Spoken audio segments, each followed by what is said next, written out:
Oh, welcome back. What have we got today? Tidied up the workshop. I couldn't even get past the door. I'm so full of bikes at the moment, and we've had some donations to the workshop for some stuff that's gonna maybe a bit more interesting content for next time. Let me just put my square on my face because it's not auto-focusing, so sorry if I'm out of focus. Try and put me ugly mug in the square so it keeps it going. Yeah, so we're going to finish off the two mountain bikes we had in. I'm waving at it, you can't see it. We ordered some stuff. I wasn't expecting to get these done for at least another 3 or 4 weeks, but the parts fairy has arrived. So we've got one chain for the black bike, one set of gear shifters, SRAM for the red bike, SRAM shifters for the black bike, a set of Clarks. I think these are actually the slightly better ones, which was good because I only paid the same price as what the cheaper entry level ones were. So these are the M2. I got them from Halfords, so I think I quoted about 49-50 quid was what I was seeing everybody was selling them at, but they were all the entry level ones, and what I've ended up with is the M2s from Halfords. So whether they've sent the wrong ones or not, I don't know, but hey ho, because I think they're about 20 quid more for the M2s. I think Sigma Sports was selling the M2s for that, but I haven't, not really enamoured with Sigma Sports yet. There just seems to be something slightly dodgy about them, almost like they're reselling for other people, which is fine until you have a problem, you want to get your money back. There's a couple of that, is it Bike or something, there's a couple of them doing it, and they've all got the same websites and everything, so they're all trading under the same company, so I'm just a bit wary of them at the moment until they get established. I mean, everybody thought Chain Reaction was like that, but Chain Reaction ended up bigger than Wiggle, which is why Wiggle bought them. Anyway, let's crack on. Right, because my camera work is absolutely shoddy, I'm going to give you quite a wide pan on what I'm doing. So basically, I've got to remove the cables for this and this. I've got to remove the cables and the calipers for the front and back mechs, for the front and back brakes, because we're replacing them. And then I've got to take the control gear off the handlebars. So we might as well get the wheels off, because I think I've pretty much decided I'm going to swap the I'm going to take the risk and swap the discs out. The new discs, these seem to have some kind of misalignment. Certainly on one of these it's running sort of down the legs of the disc as well, right, and it seems to be missing the top edge of the disc, so I'm not entirely happy about that. So we'll get these whipped off and aligned. Like I said, I did check these. It did look like everything was there that should be there, but who knows? Sometimes these bikes don't always line up. We just might have to stick a bit of heat on, because these screws here are generally blue thread locked in, and these screws themselves are made out of monkey metal usually. So not the easiest things to work on. No pads in this one, so it should be fairly easy. Not too bothered about where the chain is, because when we come to put it back on, I cleaned that last week and I didn't oil it. That was a good move, Mark. Right, so let's get the brakes off first. Move the goodies out the way so I can get to the goodie drawer. Of course, I can't find one single one of my Allen key wrenches. Got them.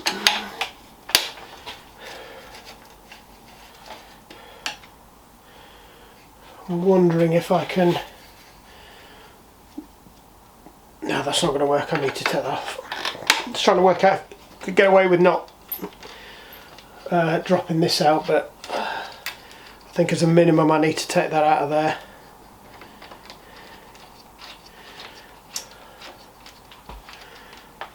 let's put these back as we found them. So I'm going to give them the brakes back. I'll put them in the box that the new ones come out of, and then it's up to them if they want them. If they don't want them and they're just going to chuck them in a cupboard and they're not bothered, I'll take them as a donation. Some things I buy off people, but I'll be honest, it's I probably wouldn't buy disc brakes off people. It's not something I need.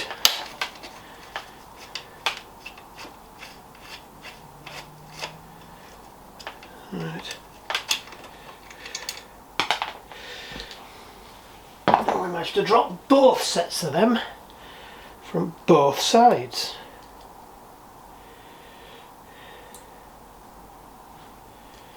Nope, just one set from one side. I don't even know why I unscrewed them. I should have unscrewed them from the bottom.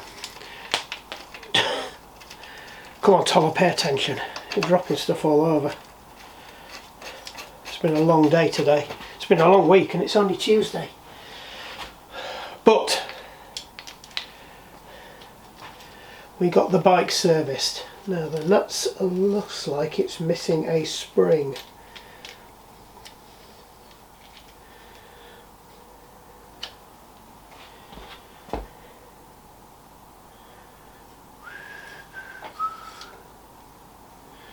Just put it in the parts tray. I don't think there's a spring on the brakes. I'll know when I look at the front one. I can't see one on the floor that's dropped out. I'm pretty sure the brakes don't have springs. Not in those, not in these anyway. Right, so what I should have done was taken this off here.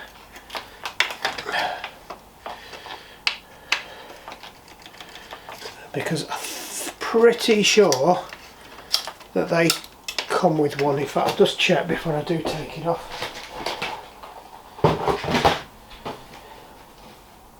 Yeah, they come with a standard side mounting. You tend to find a lot of them that used to do straight on post mountings aren't doing it anymore. They're doing these standard side mounting kits, and then everybody knows where they stand.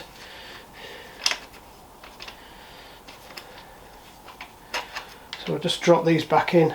There's blue thread lock on that, but it didn't feel like it, to be honest. But I'm not complaining, because that means the blue thread lock on the wheels is probably about the same. Hopefully. I could do with something to chuck all these in. If only I had a big tub of Quality Streets left from Christmas. I don't, but what I do have is a big pile of celebrations left from Christmas. The same with this one. I might be lucky with this one, we might be able to leave it intact. Yep, that one can stay. Nope, we're doing it again, aren't we?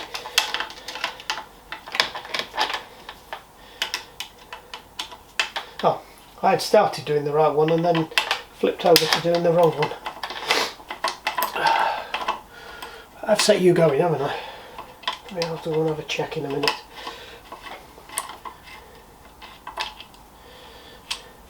Rest week this week, thank God.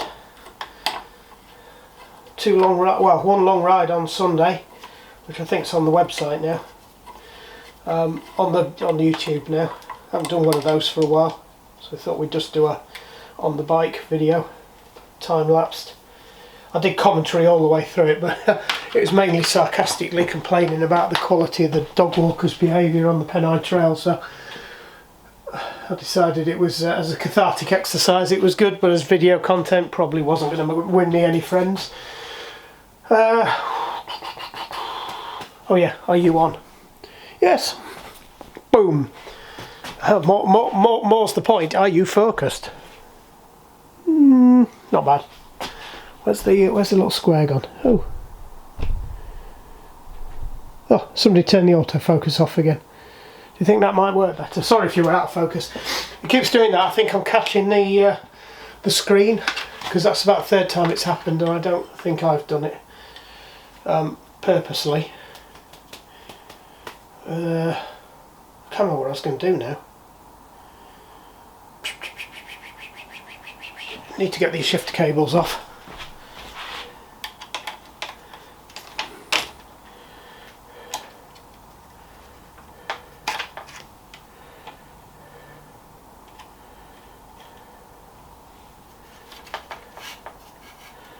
What we'll do is we'll leave that one stuck in there so I know which one it belongs to. That's it, so that's that one done.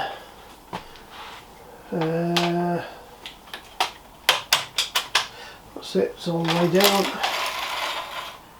Yep, that's all the way down.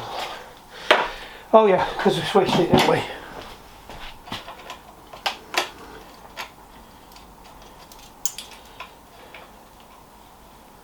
See, that one didn't go underneath the catcher, it went over the top of it, which is why this one wasn't catching. That's interesting. Right.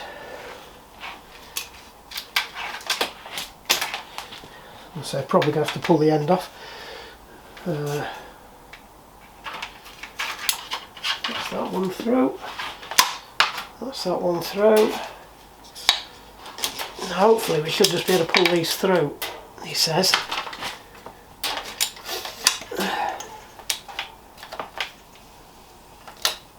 No, not to pull through. So just screw that back onto the one we took off before we forget.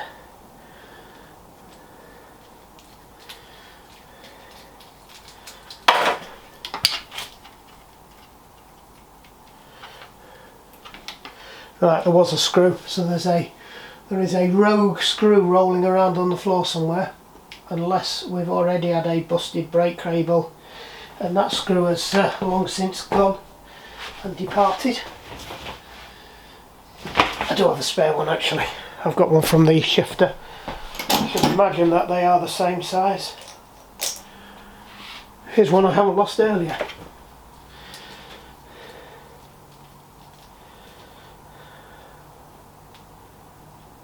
Yeah, like I say, I thought they should be the same size. I don't remember it being on there when I was unscrewing it, because normally you feel it, it's twangy. So it might be somebody's changed the cable and lost it already, but we've got a spare one. That adjusters from the broken derailleur. I can't see me salvaging that derailleur, to be honest, but just in case we will put it back in there, in case I do decide to have a bash at straightening it out just for a laugh. I guess if I point that on the bike, I'm not going to be so desperate. I don't know if you remember it. It's pretty mangled. Right,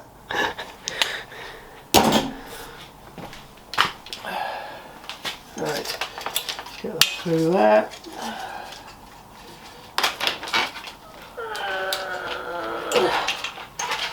Right, let's flip this to where we'd normally put it.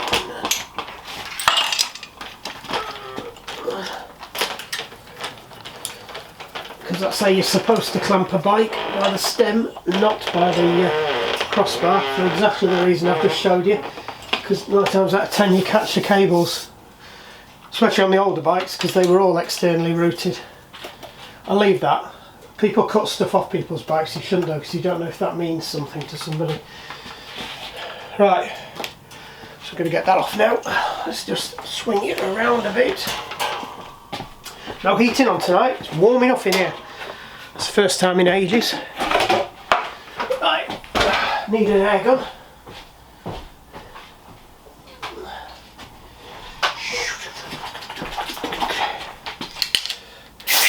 Ooh. Ooh. Cheeky. Alright. Oh god, they're glued on well. I might not get these off.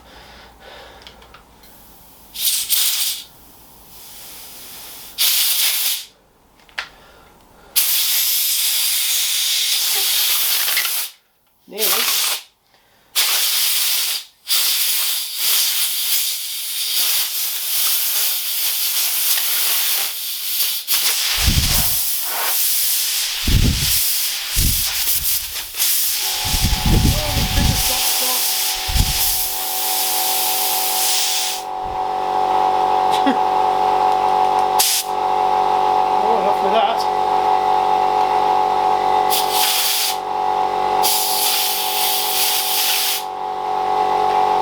as the bike's kind of chasing me.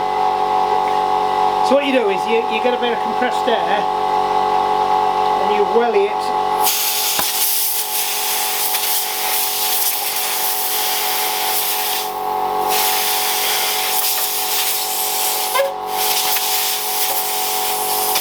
There you go. And that's how you get them off. Unfortunately my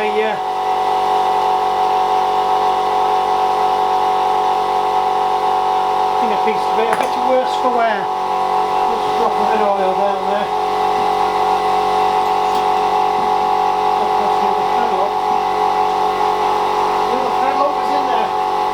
So this is actually air gun oil that I use on chains. I'm just going to put a few drops of air gun oil down there. I suspect it's clogged up inside.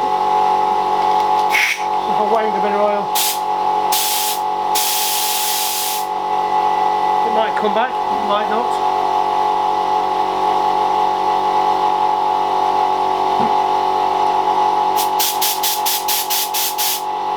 Right, same thing for the other side now. I blew the end cap off as well. I'll have to go and look for that in a minute.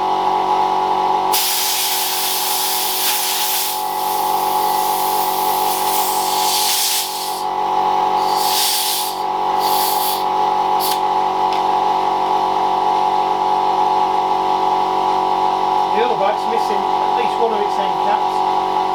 This bike's still got both of them in. It does actually make it easier to get them off if the end caps are on.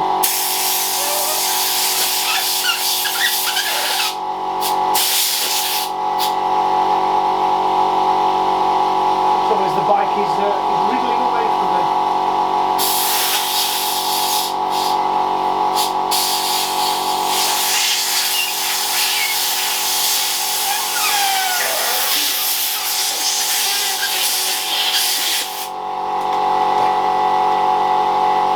I've got it to lift up, it just won't let go.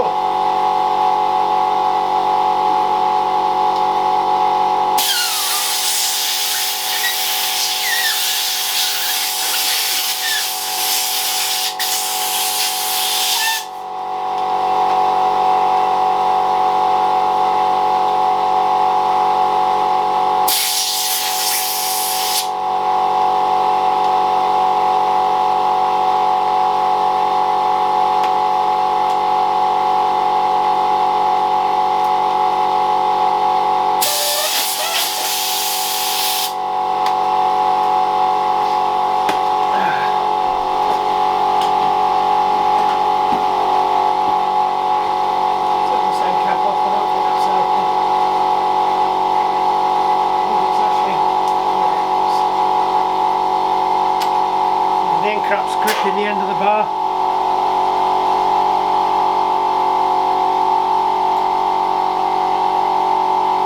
It's starting to see where the other one shot off too. Never mind, we'll have to go and hit the parts bucket if we can't find it. At least the compressor's finished now.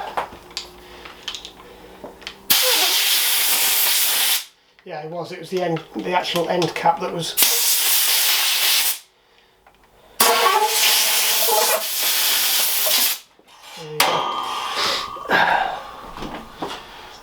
Another one off. Right, found the missing end cap. It was under there. Why didn't you tell me? Right, let's get these things off now. What size are we looking at there? Flipping tiny.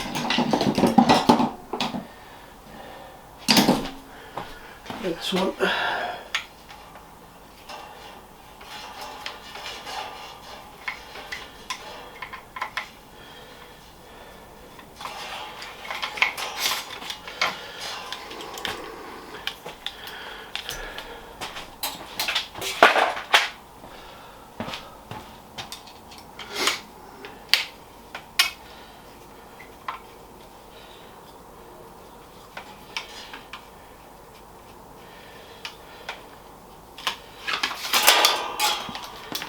There we go.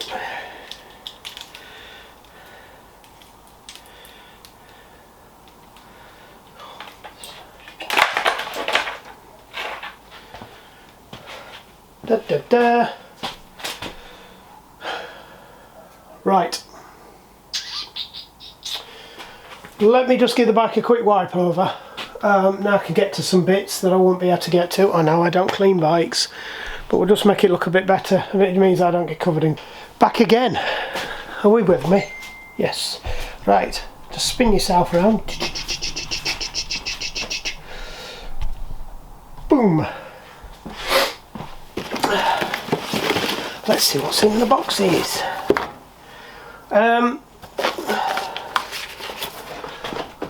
So one thing I do need to do is work out what goes first. Whether it's brakes or shifters. I think it's brakes go on first. We've also got this whole conundrum about whether the cables are going to be too long as well. So I guess once we find out for one of the bikes, it should make the other bike quite quick. As you can see, these are side locks. So that's good. I don't like that when you can see flipping thing on them already. Now they should have they have, thank God for that, because I was squidging the triggers. So if you ever keep hold of these, don't get rid of them. So when you stick your bike up on the roof rack and you've taken your wheels off, you need to keep hold of these. Some of them clip, some of them don't. These have got a little clip in, so you push them through and they clip onto the pad retaining bolt. And what that does is, if somebody catches your brake lever and your pads go together, that's thicker than the thickness of your brake disc, so it means you don't have any problems putting your wheels back in. Because if you over push them, sometimes you can lose all your oil in your master cylinder, and that causes some grief getting it all sorted again. So so we'll get one of them, and we will get one of these. I haven't got a Stanley knife with me, I can't believe it, and I can't be bothered to walk over there, so just get the quick pick. Right, so one of these is so front brake goes there, so this wants to be the one that says 7 on it. It is. So these two go together, and it's going to be something like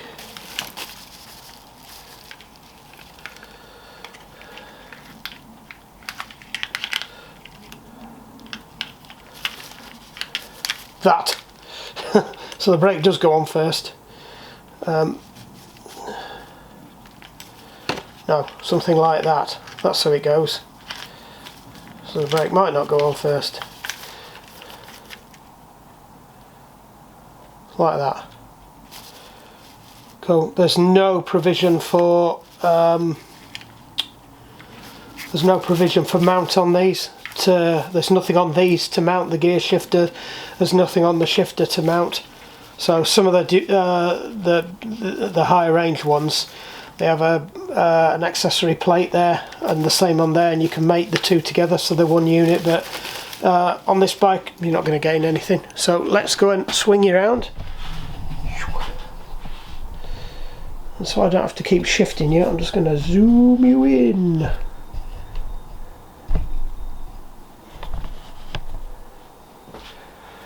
Because it's this side we're working on.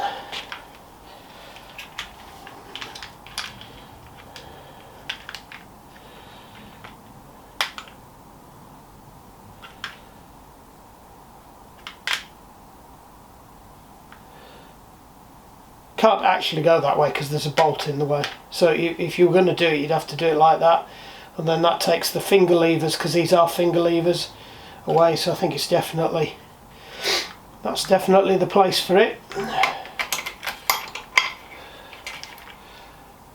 then just to be on the safe side, I'm going to go and have a look at the I mean that's normally how you'd seat it, to be something like that.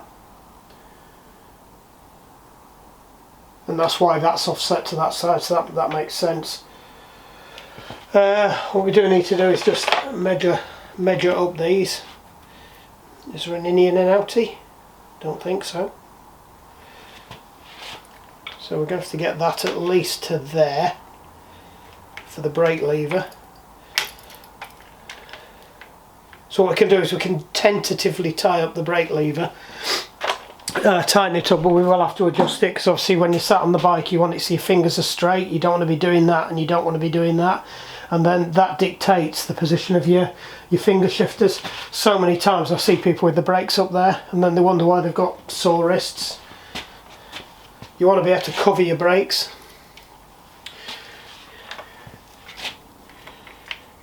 I think I did one the other day that was, I was tempted to bash them down, but the trouble is people get a bit arsey about it. So if I'm going to adjust them, I like to adjust it while they're there so I can actually see them riding on the bike and explain why we do it like that. That's it. Not tightened it up too tight. And then all we're going to do is just take that down, feed it through there, and then see where that leaves us lengthwise.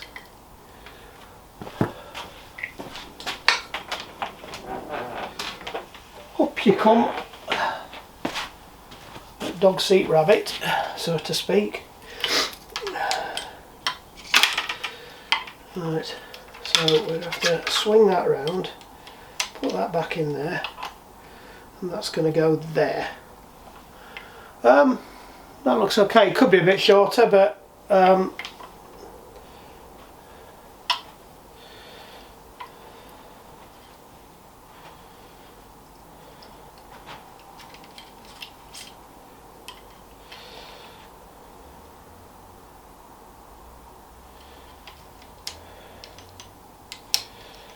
let's have a look.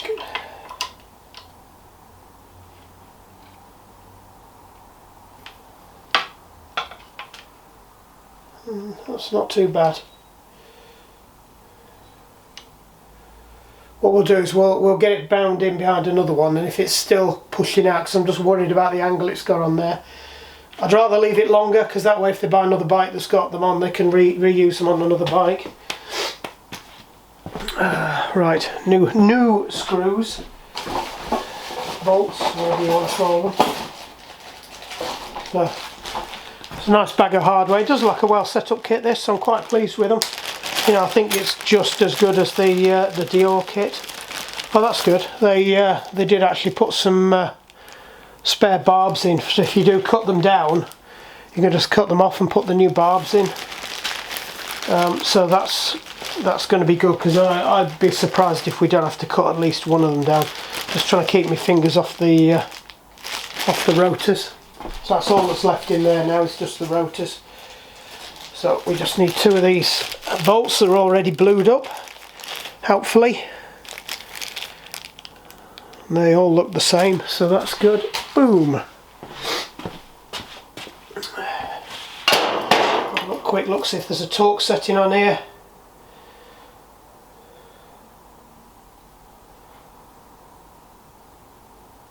So if it's on the front it's a 160, if it's on the rear it's a 140. No torque setting, so we'll go with the standard.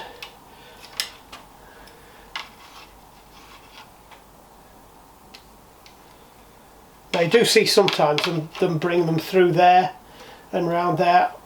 I personally don't like that. I think it's supposed to be at the side. So it would be... I don't think I can actually do it. You'd do it like that. Now my Planet X was set up like that, and I personally, I don't like that. I don't like anything where that's on the inside, because I think it's leaving it open to ending up on the wheel. I can see, you know, I can see why, because it stops it flapping around that way, but that's what tie wraps are for.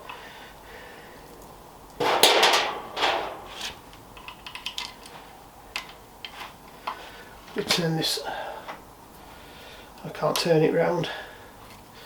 Turn it round so you can see what I'm doing. Just. There you go. They're a bit shiny, aren't they? So I started off with my fingers first, general rule. If it doesn't feel like it's catching, it's probably cross-threaded. You should be able to at least do a couple of threads in comfortably with your fingers before you have to start attacking, going at it with the socket. do watch a lot of people that go straight in there with the impact driver, and always set your bolts going first before you certainly attack them with an impact driver or a socket wrench, because you just can't feel it. Whereas if you're doing it with your fingers, you can feel whether the thread's grating. Right.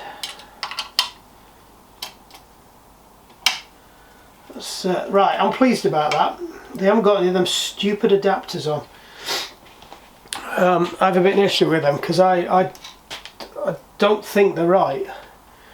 You know, these things need to be in a straight line, and I think that's why a lot of people have problems. These are machined accurately.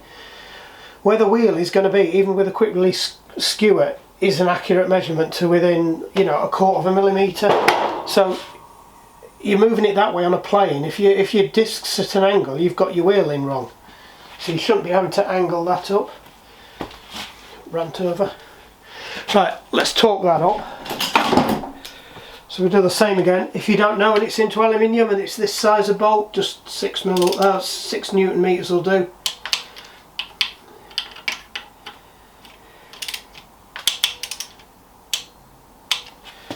Right, we're not going to tighten them up yet because we haven't got the wheel on, so I'll show you how to do the centering for that. And we'll need one of those bungee straps. So that's the front on already. Yeah, it's not too bad. I might be tempted to put a tie wrap around that anyway, because I'm just not happy about them. I think it might have a tendency to fall out. Have I got anything in the drawer? Which one have I got?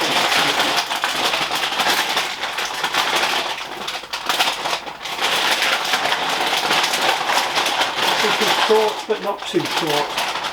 It doesn't want to be massive either.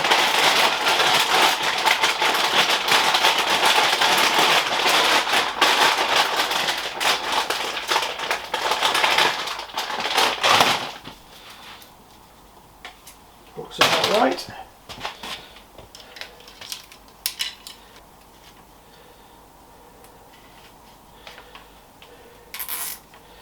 Of course, I'm going to have to take this off now. You just know. Right. Snippy.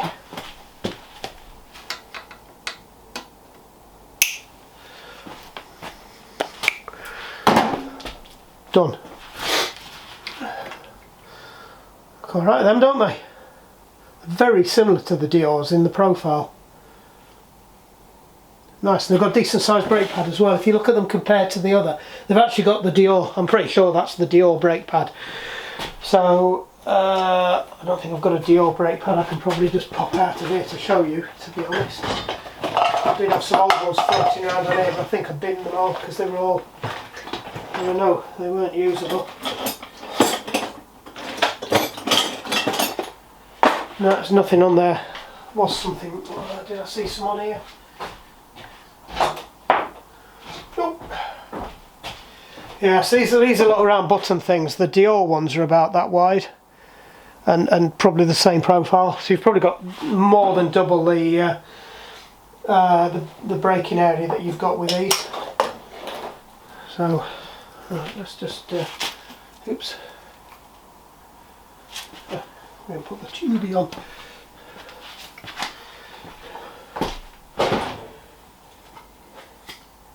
Great. Have I got a lid for that? Probably not. Can I steal one off there? Oh, I can steal one off there. Right. I've lost my lid off the top of my silicone spray. Nope. Do you know what? I might just have to buy some more silicone spray.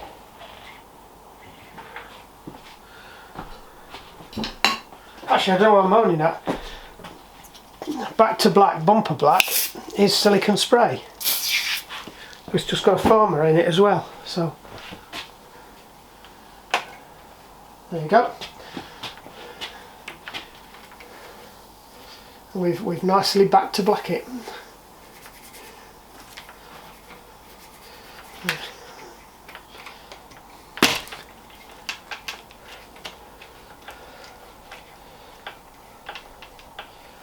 It'll settle itself down once that wears off. I hope somebody's wanting me. I didn't realise you were still zoomed in over there. Right, need to keep camera work. Come on, camera work. Right, while we're here. Bit of back to black on there. I know I don't clean bikes.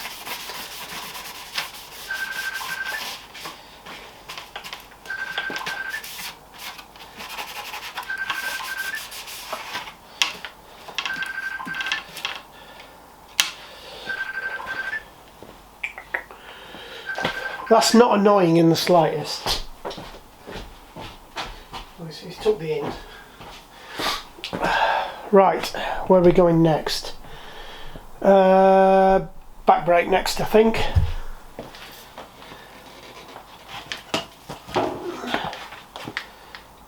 Gonna get away with that, tilting it that way. Can you see that? Can you see that? I'm walking in front of the camera, I know.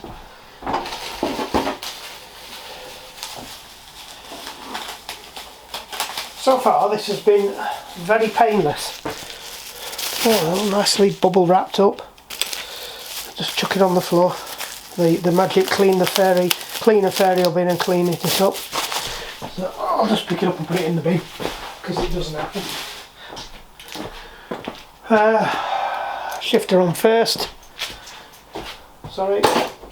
Need a shifter. So this should be a 3-speed shifter if we've done it right. They do look rather nice. I'm quite pleased with them.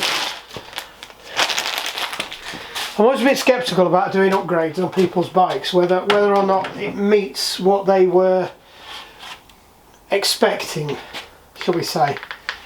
Let me just wind you back out again. I've jumped ahead a bit. Not put these on.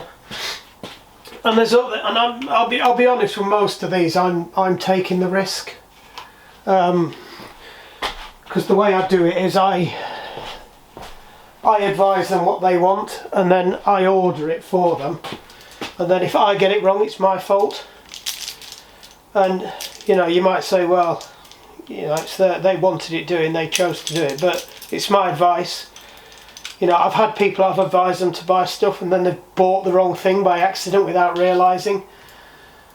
You know, because best will in the world, I think it's fairly straightforward, but then it turns out that actually it's not as straightforward as I thought it might have been.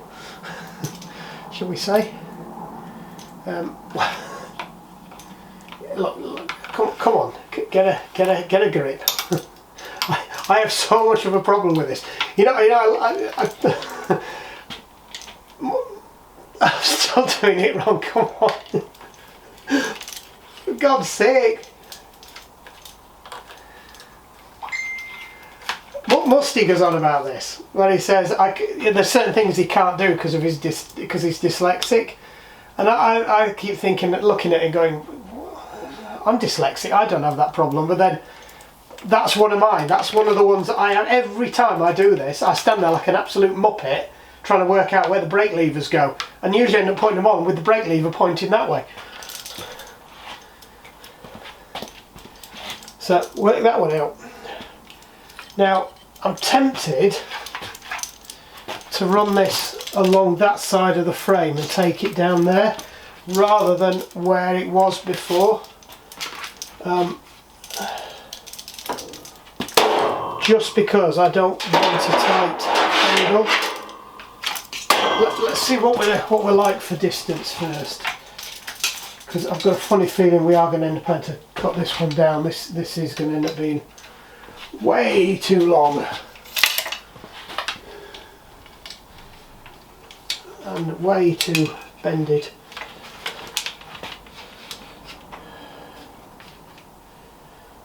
Yeah, that's massive. I think we're going to have to.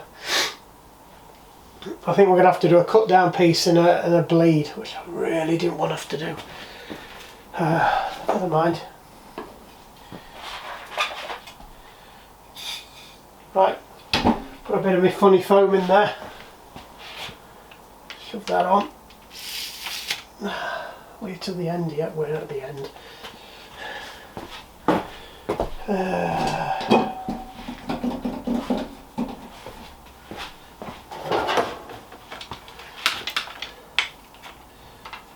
Right, so we'll just get that one roughly in line with that one. Like I said, we've got to set these up once the bike's on, but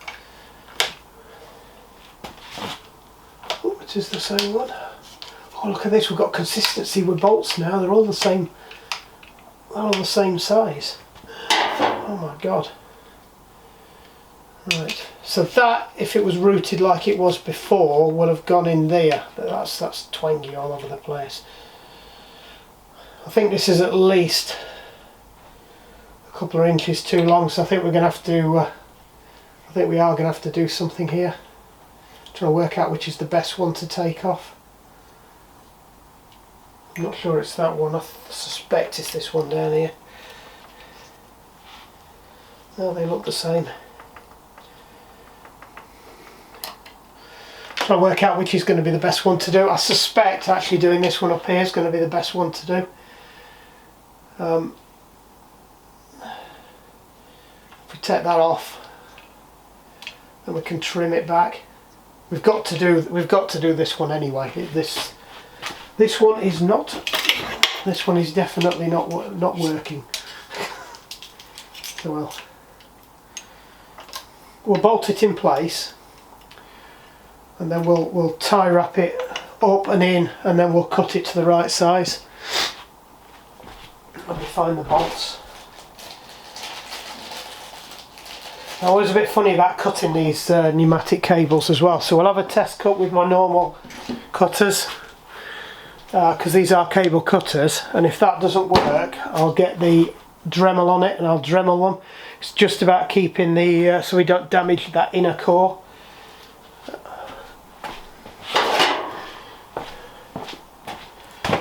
Sorry, you're not going to be able to see much of this.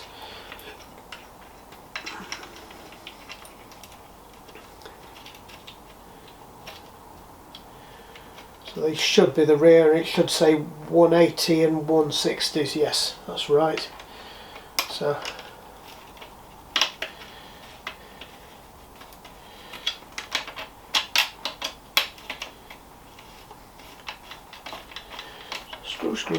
screw. That's it. Job's a good one. Torquey wrench. It's a German specification. Good and tight. That's it. Be back in the toolbox so that I am looking for it. Right, we got some skinny mini ones now. We've got some tiny whiny ones. We have some tiny whiny ones. So what we will do, I really don't want to put them through here, but I can do. Yes, I can do, can't I? Still not sure which is the best one of these to do.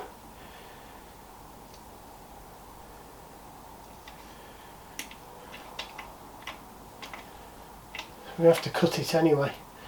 But if I do this one, I've got to thread it all the way round there.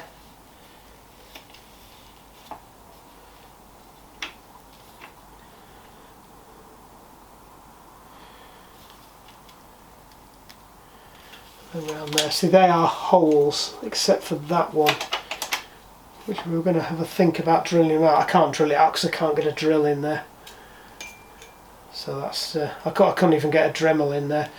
So I'm going to have to just bring it to the underside of it and just tack it in place. Same with these. A couple of tie wraps, but I'm gonna, if I take it out, if I undo them, I might as well feed it through. It's just whether or not it leaks. Because if I can keep as little air in the system out of it as possible. So I'm tempted to do this end.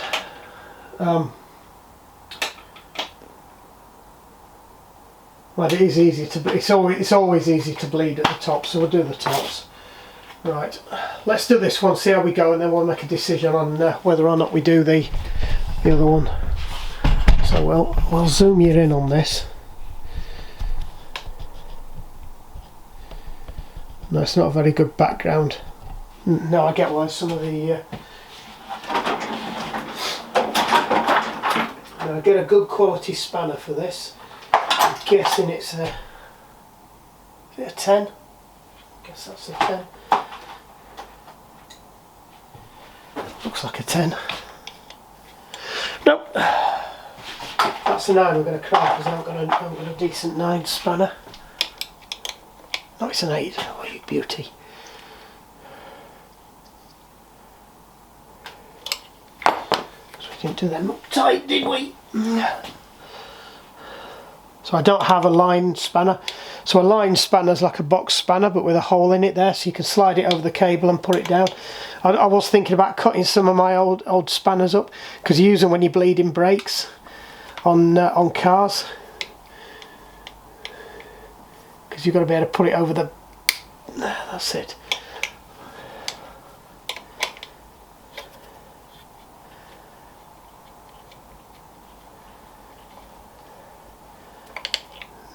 Now ideally if I put that up, that might stop it from... yes, that should stop it. So that's running down now, so it's less likely to run out of the master cylinder. Right. So that bit there, you can't reuse that, so they give you one of them in the kit. And what we'll do, I'll reach across and get that. We'll just snick this off. You have to do this for the rock shops anyway. Right, I think we're going to be alright. I think we're going to be able to reform that. So that can come off. I'll put that safe there. And then we can just feed this back now. I have to reach over you.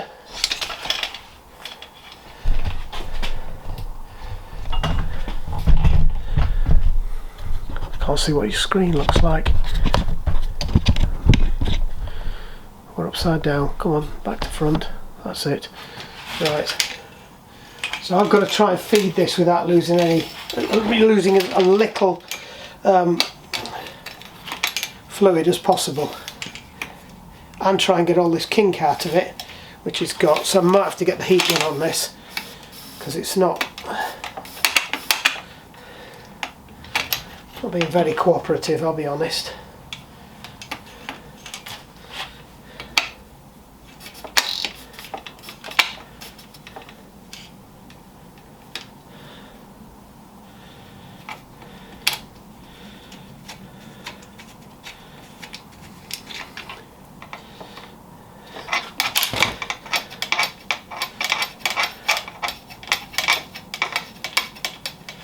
Come on, the flipping oil will have run out of it by the time I get you off. It's that twisted. I'm just going to have to do it from this end. The trouble is it's been wrapped up.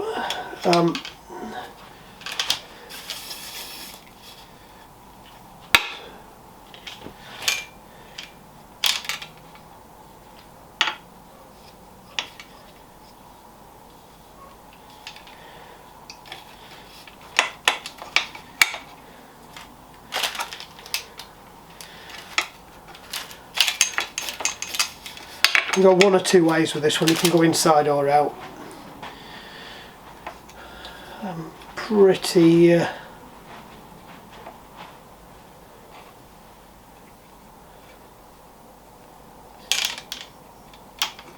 sure we're going that way. I think we're going to be alright with that one. I think taking it out is going to put too much. If I take it on the outside, it's going to put too much of a kink in on it.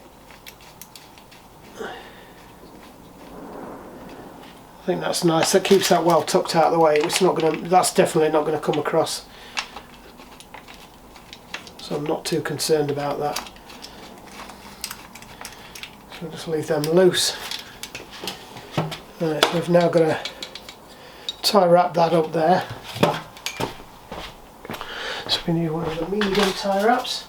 Tie wrapping as we go because it's Like I said, it's been quite awkward, this cable.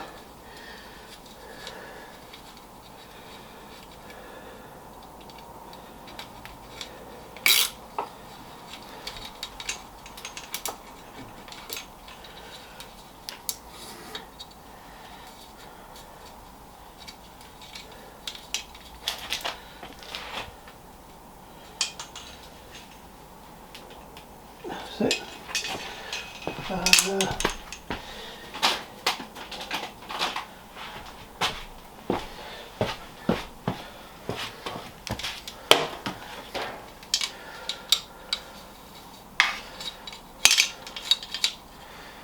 Right, I don't want this one rising up, so I'm going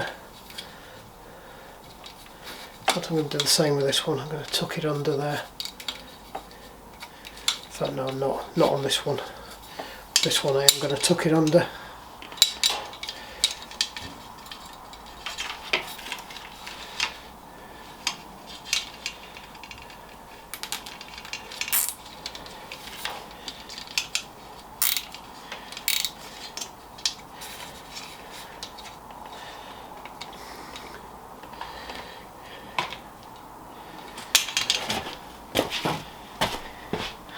Yeah, we might have to get the old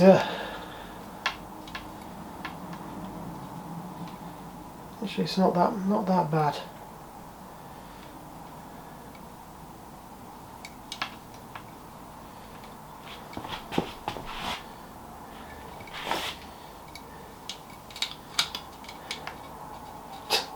It just does not want to comply.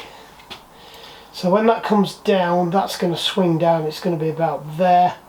So all I've got to make sure, oopsie, I'm not looking in the right place. So what I'm trying to do here is work out where the cable needs to be. So that's going to swing down and be about there, where my thumb is. And we've just got to make sure we've got enough play for you to be able to turn it all the way around. So I think that there is going to be more than long enough.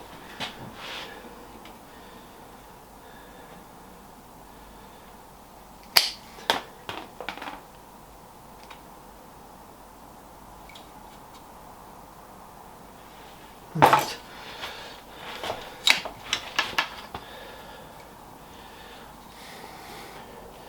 Just try and tease this into a better shape.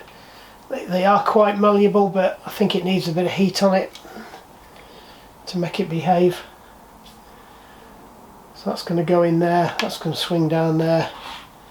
That's going to be more than enough room. In fact, what we could do is do what I wanted to do in the first place and just run it through there instead.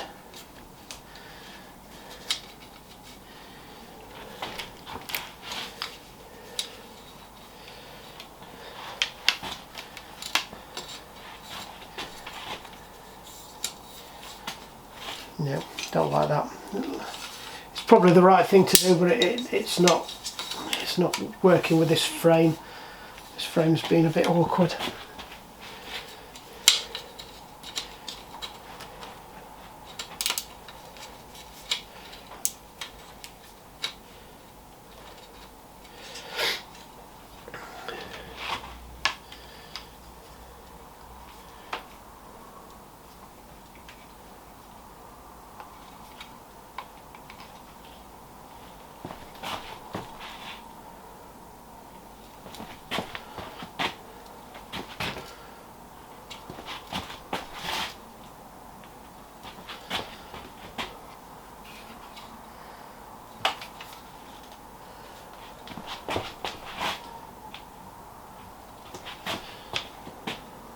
I think that's alright.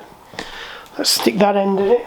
So this is what these ferrules are for. Now the only thing you've got to remember to do here, before you shove these on, is to remember to put the, they're not them, the screws. Is remember to put the other piece on first, because these go on last.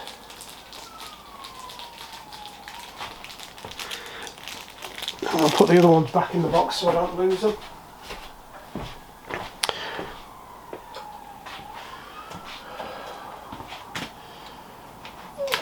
So put that end on, put that end on.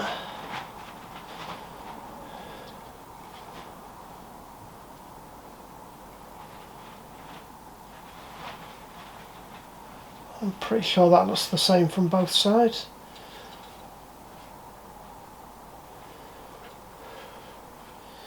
Before I drop it and lose it. Yep, so that's good. I know we've not crushed it because that wouldn't have gone on otherwise.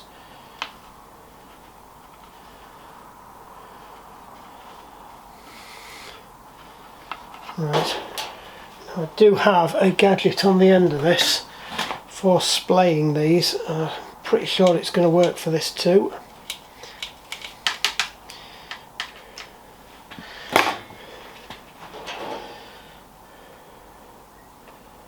Yay. What we will need though is just something to bash it back on with.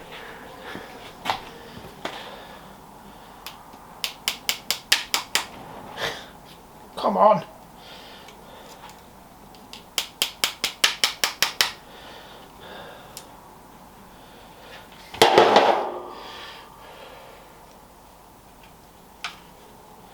So this is where I might need to heat up the end a bit. Let me just bring. Sorry, I forgot to turn you back on. Yeah, just a little bit of heat tickled it back in, so that worked fine. What we've got to do now is just shove that over the end of it. This is where I find out we should have put this over before we.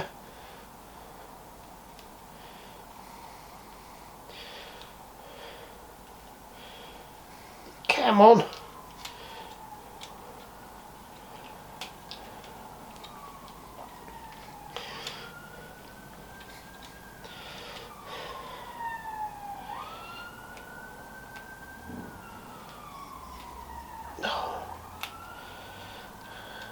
Doing this.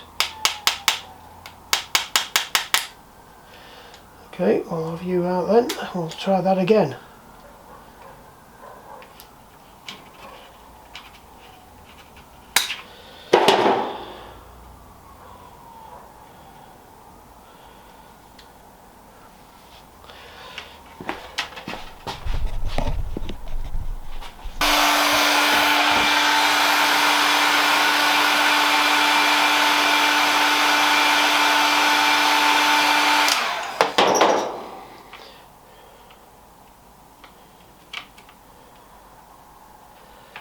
Ouch, ouch, ouch, that's hot. Something with a bit of cloud behind it. I can't find anything. Oh, that might do it.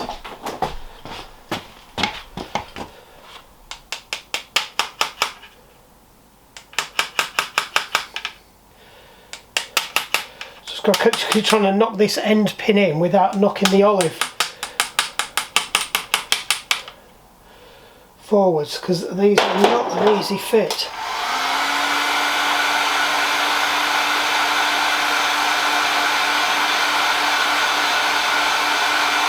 And I haven't got anything really I can push down on. I don't really want to push onto the frame.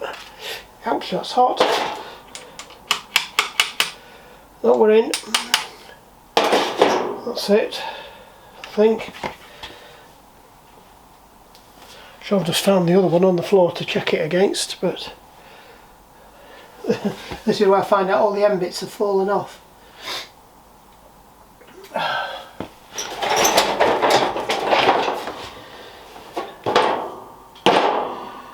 Nope, can't see it anyway. Right.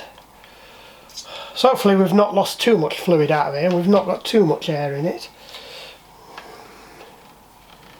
I've not. No, for the ends are fine. Just get that out, rubber bit out of there. Of course, I've just caught the brake lever with my hand now, so I have just ejected a whole load of fluid out of there. Right. That looks good. What I'm going to do now is work out what I did with my spanner.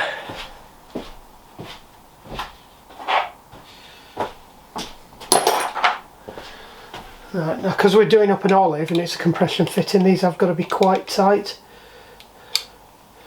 But I think they're a fine thread as well, so they will take quite a bit of winding. And if I look at, as a guide, how many threads are showing on this side, it's nearly all the way in. We're nowhere near that yet, so we've got loads to go yet.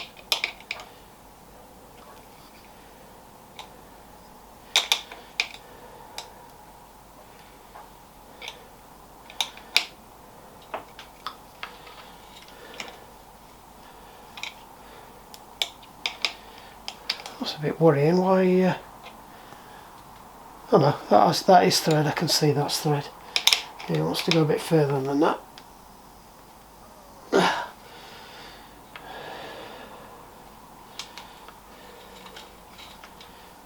Right. I'm going to have to do some minor realignment with this. That won't still come off. Hopefully there's still a little bit of, oh yes, still a bit of silicone left under there.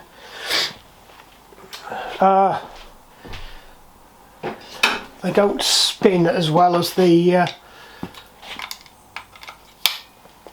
RockShox ones do. The RockShox ones, I think you can almost spin the cables even after you've tightened them up. I mean, potentially I could undo that now and spin it, but it's not worth it.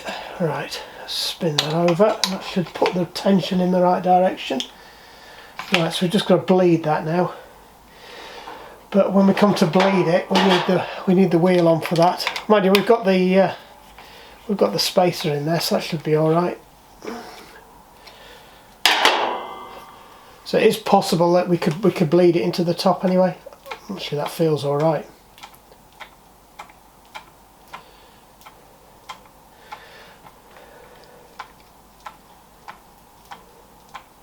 We'll see how we go with that. That might be all right. We've just got this one to do now, so we don't need much off this one, to be honest. Probably only need about so much off it.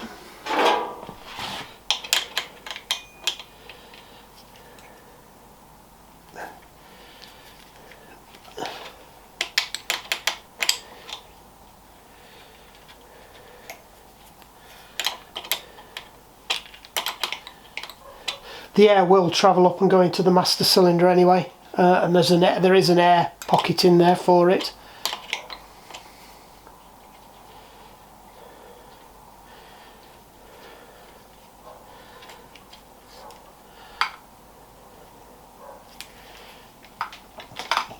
That's it.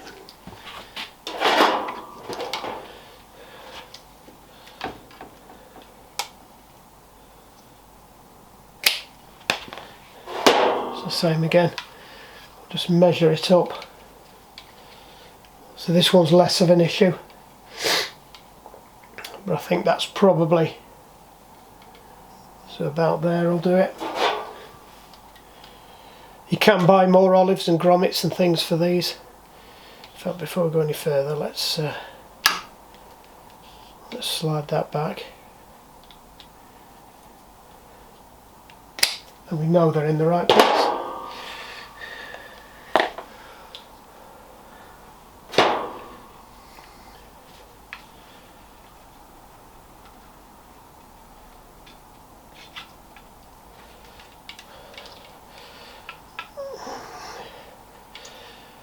Right. Looks like it's about right. Shove them out of the way. I'll find the other bit.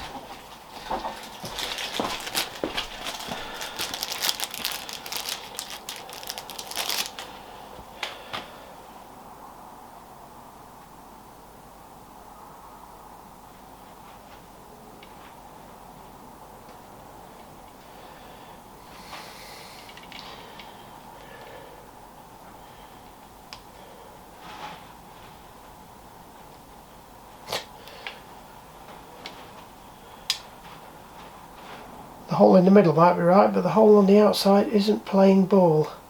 There we go, now we've got it now. So we'll do the same as before, we'll just shove the grommet up to there. Because I haven't found anything on it that suggests we do it otherwise, so it's just a little bit further back. That's it.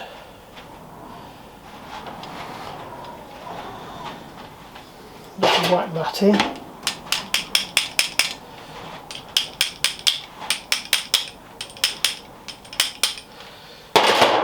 Give a bit of heat on it. Just put some heat on all of this, just so you can straighten it out a bit.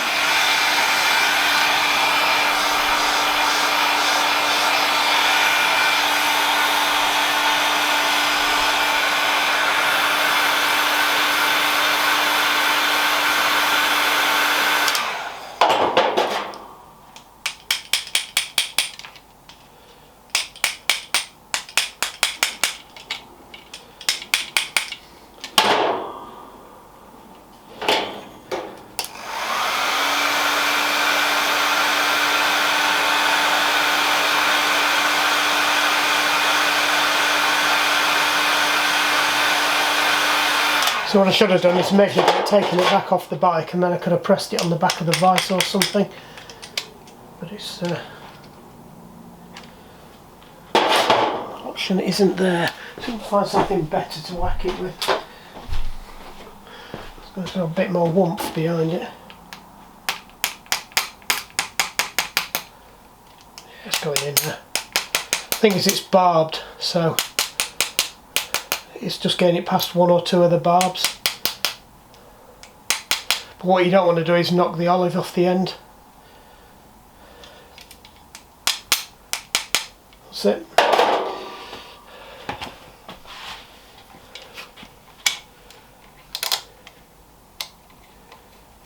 Again, do it up with your fingers first, so you know you're not screwing it up.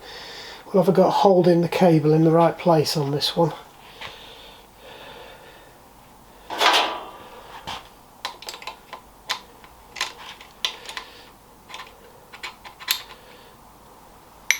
No, it's just going to spin. Oh, I don't know, I'll get some purchase on it. Trouble is, there's that much oil all over the cable now, it's very hard to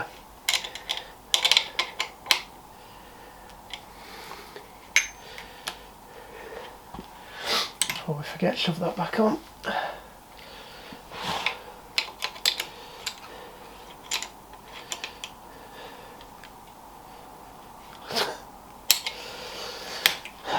We tighten that up a bit.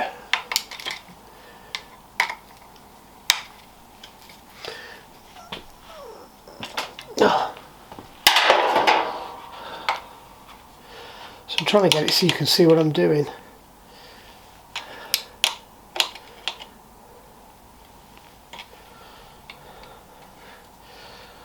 It's not that bad actually, that.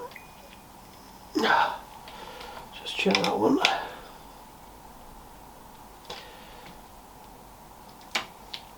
Feel solid enough.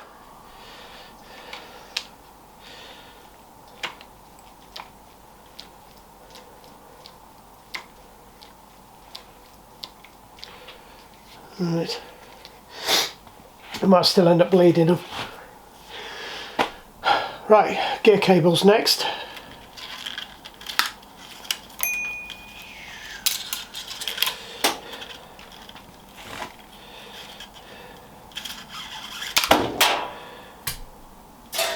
So this is the rear one, so we need the front bit off the rear one, which is that bit.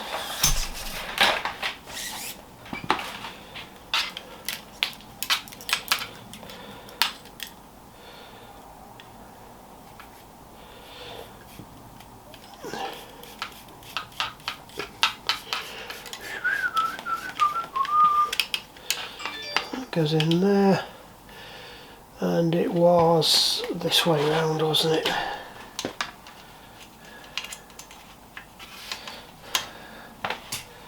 Can you see what I'm up to? Just need to take that through there.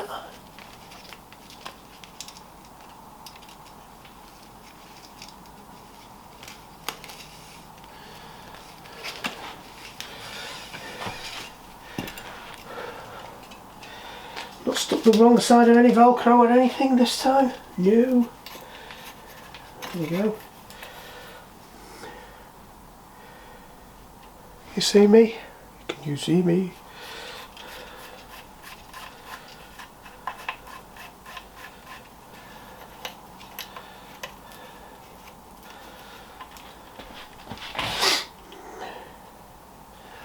Just check we are all the way down.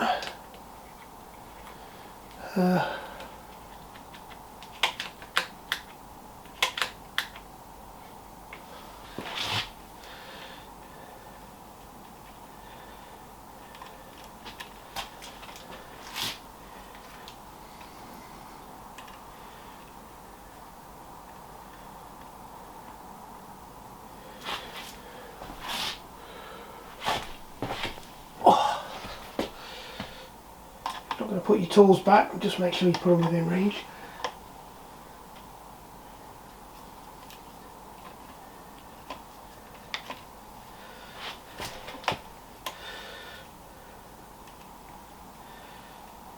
Why doesn't that feel right? It's because it's not. That's supposed to be up there.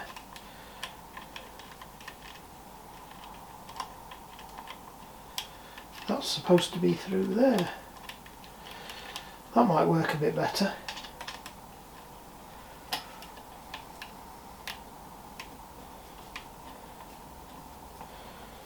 Right, I'm not going to snug it up too far because I'm still going to put the wheel back on. Right, the other one now.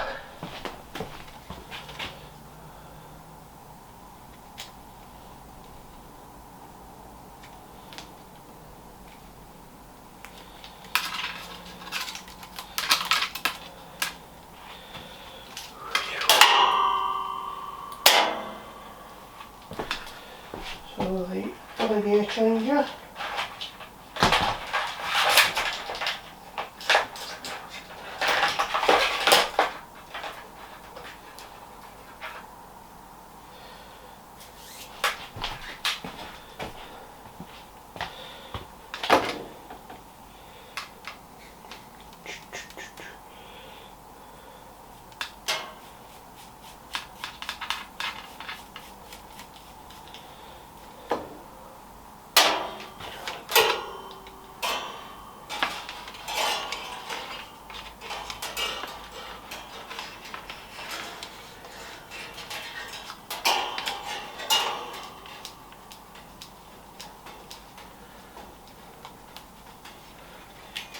Got to wind them in, that was a silly thing to do.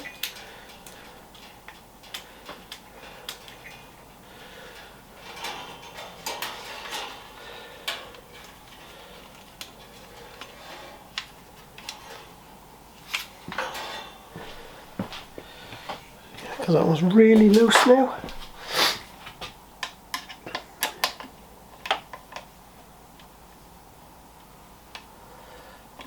Not so loose again.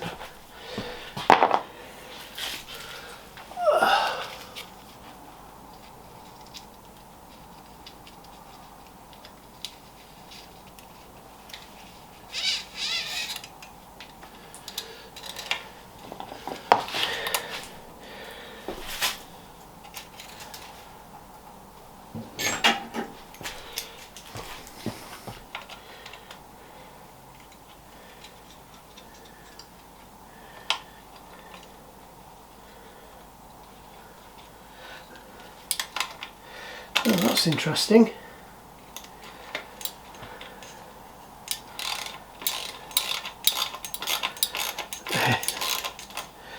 Well, that explains a lot on the other one as well then. The cable goes up the other side of this one. It wasn't in the right place on that one either. So somebody had changed the brake cable on this, I think, the gear cable at some point. They'd actually put it the wrong side, and it's supposed to go this side of the bolt. I'm surprised there's not even a hole in the bolt for it. Interesting.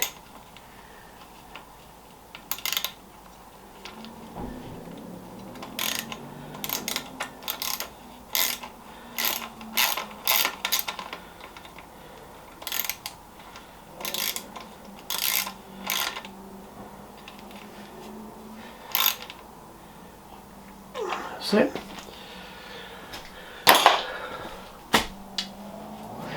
Wheels. Where shall we do the wheels?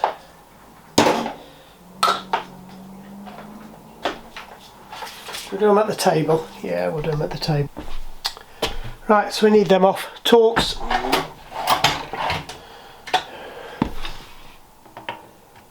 They're always funny torques. They always look smaller than they are. So then I go big, and then you invariably end up picking up the wrong one. Right. See if we can get these off. Try that. Sorry, the card was full. Here's me cursing the. Right, so we've just eaten another bit out of my favourite tool bits.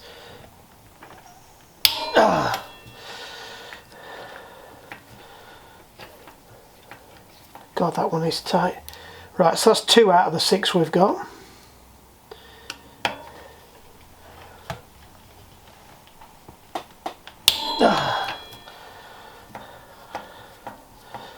Three out of the 6. This isn't going to last for much longer. That's the problem with these. You end up destroying more tools than you can afford to do.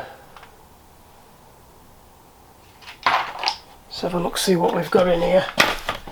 So I'm going to have to go and make another Torx bit for the other one already, because that's mangled. So I'm running out of Torx bits. Right, that fits. Let's go and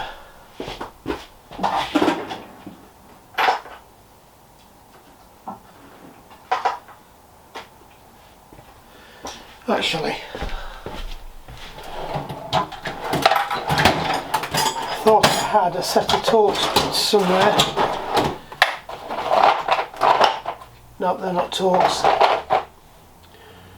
That's frustrating.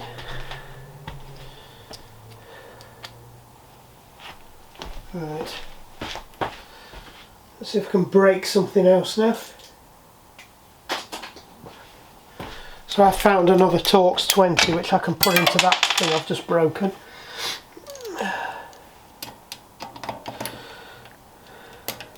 So we don't break out an adjustable now, and one of these socket wrenches, because I will be mortified then, because these are not cheap. These are the expensive ones.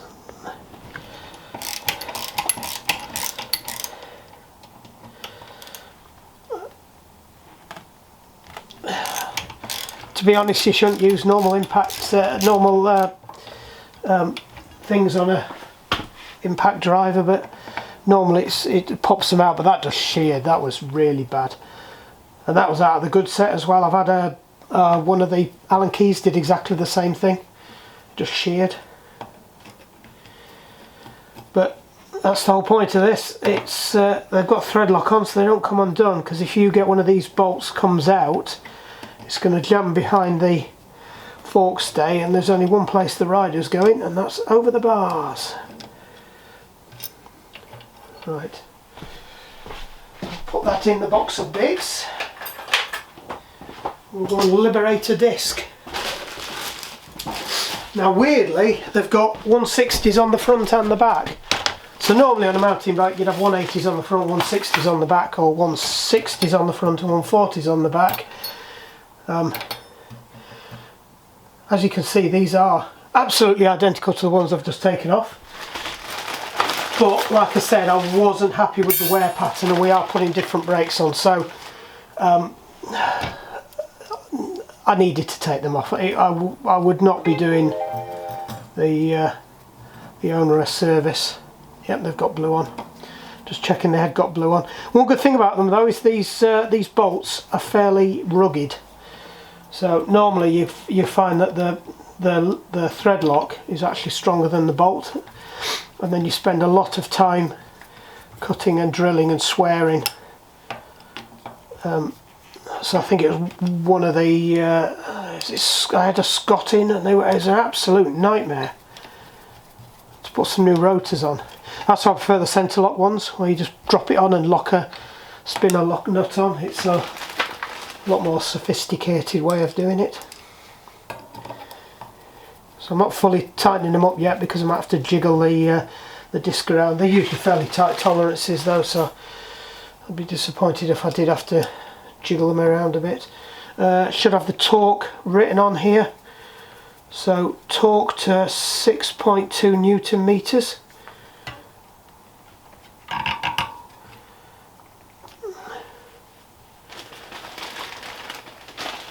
Oh, and it's a T25 bolt. That's odd.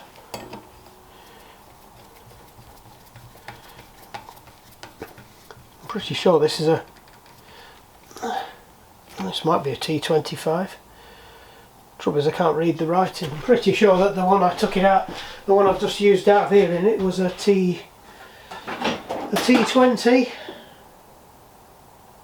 Yep, T20, not a 25. Weird. I haven't got a T25. It's a T30.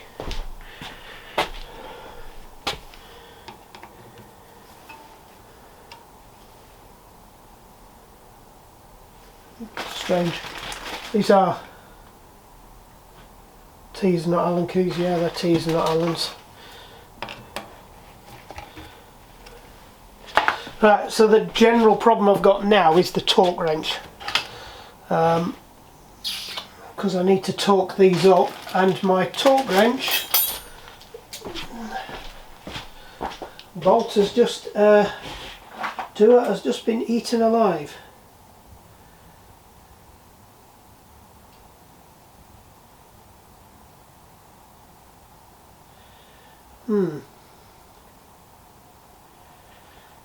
Right, back to plan B again. This isn't the first time we've had to do this. Where is it? Is it over here?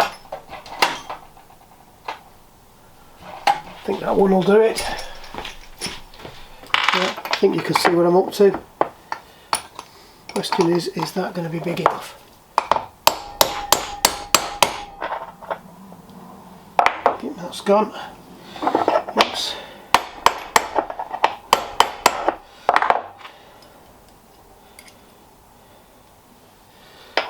Problem is that that's not quite the same thing I'm putting in here, but it's just going to have to do.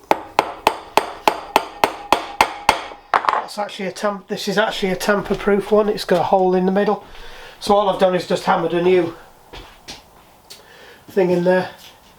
Like I said, it's not the first one I've broken. I've broken one of the Allen keys as well. I ought to send them back because they are supposed to have a lifetime warranty on them. Right, so this said torque to 6.2 newtons. So 6.2 Newton meters. Has he got it in foot pounds? Nope, just in Newton meters.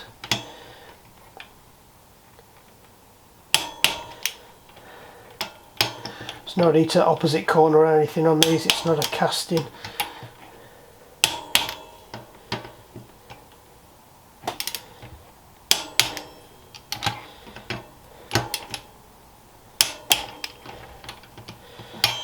And that's all of them. Just check. That's it. That's the back wheel done. Autofocus still working. Well, I never.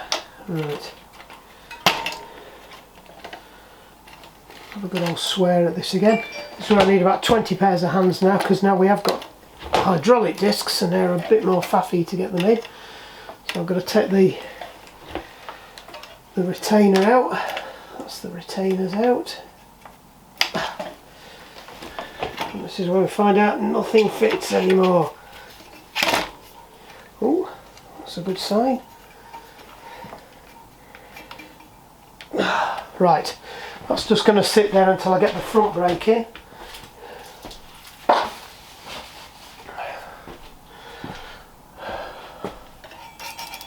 Not too bad, is it?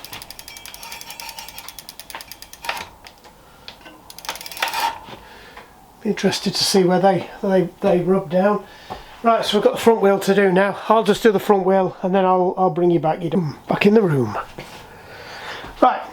Now I've heard other YouTubers say this, and I can absolutely confirm it's true. So on that first one, couldn't get them undone. It was like breaking teeth. I'm breaking tools left, right, centre. So I've mangled a Torx. I've mangled a Torx wrench. I've destroyed an expensive Torx socket bit out of the posh socket set that's supposed to have a lifetime guarantee on it, and yet this one, every single bolt just flew out with hardly any effort at all. Go figure.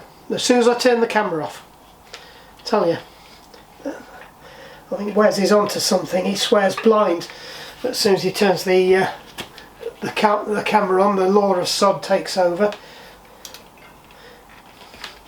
That's why sometimes we just yeah,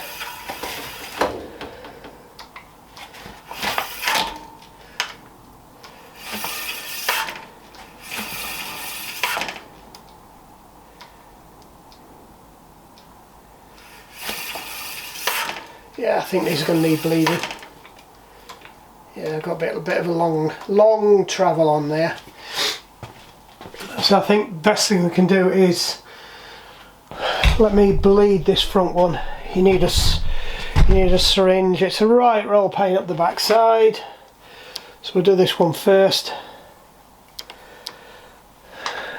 2 syringes, mineral oil. So I've got to have a look, see if I've got some RockShop.4 mineral oil. Let's have a look, see what we've got on here. Should tell us what we need.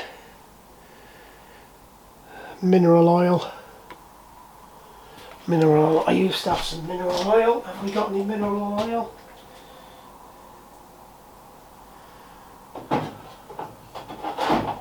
It's not looking promising. 5.1 dot. I could have sworn I had some mineral oil exactly for doing these. Right. Talking to my cupboard again, you can't hear me. Let me bring you back when there you go. I knew we'd got some somewhere because the Formula Oros I had were mineral oil only. Mineral oil. So now I've just got to find out which one of the many thousands of different standards parts breaks have. So we have some ends. We have some small special pushing ends and we have some screwing ends, and I would like to bet money that these are the screwing ends. With the really tiny bits.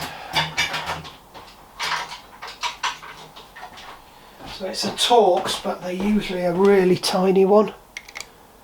That one right there. Right, whatever you do, do not lose this. So what you try and do is you try and get that at the highest point.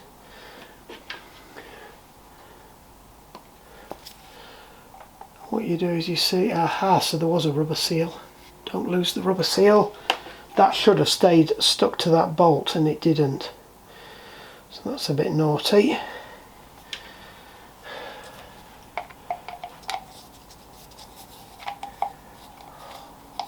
Oh, that's a good start. That's a good start. Right. So it is a standard. So we've got some posher ones of these than the other ones. For one end anyway. The other end is a... Right, so let's prime this up.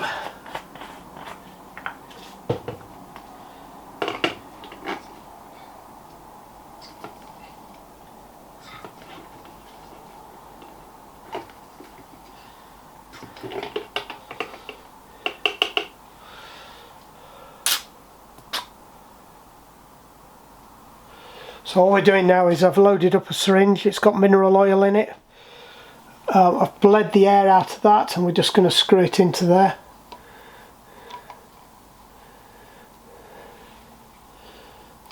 Hopefully we're going to screw it into there if it's the same size thread. God, that was awkward. It's like it didn't want to go in. I'm going to need some blue because I really don't want this stuff everywhere, because mineral oil is not important. Blue cloth, set mine as white.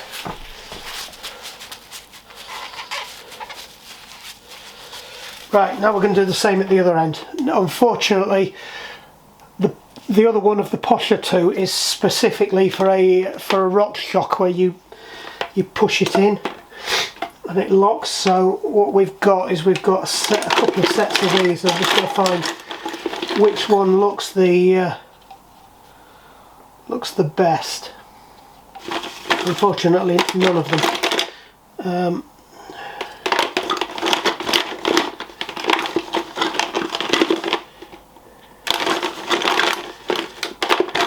So the one at the bottom is just going to be used as a suck reservoir, but I've got to be careful that it doesn't suck in any air.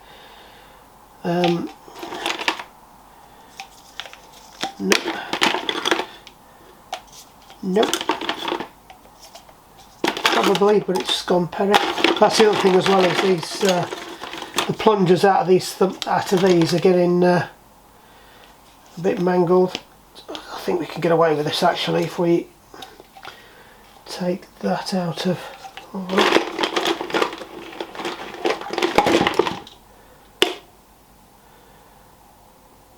Ooh. Can I get away with that? Oh, beauty. All the RockShox stuff's interchangeable, and these have got a lock on if you need it. So same thing again. Just going to fill up, get the air out of it.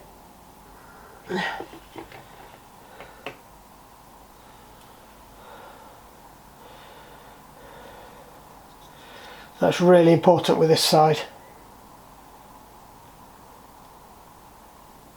So that's it, that's all the air out.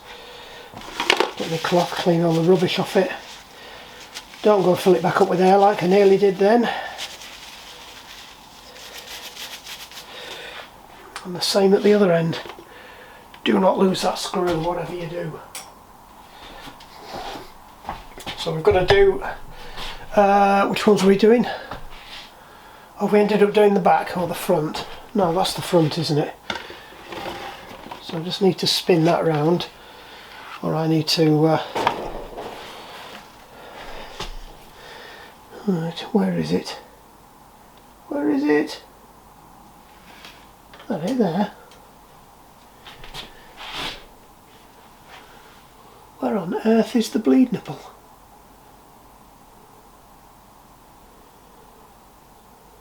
Must be that one.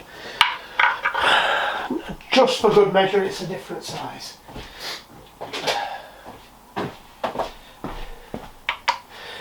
Right, let me sneak in round the back here. And it's not that size. So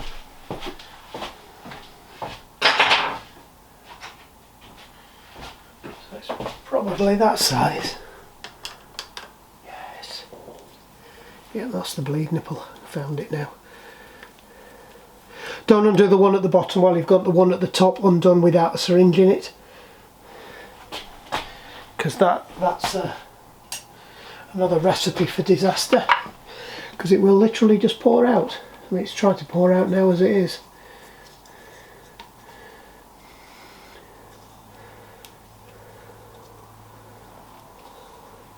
You see there's tie wraps all over this. That's just to stop it from sucking in air.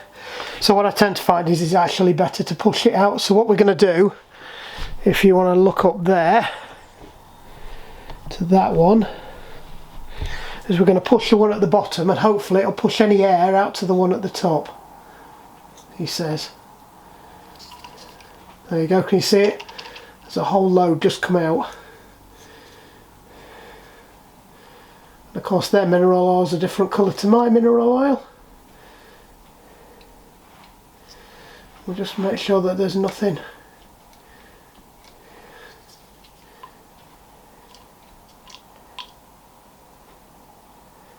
So there's a bit more in there. So now we've got the air Make sure the air's up there. You can actually push some of that back down again now. Never pull, always push, because if you pull you create a vacuum and it'll suck air in.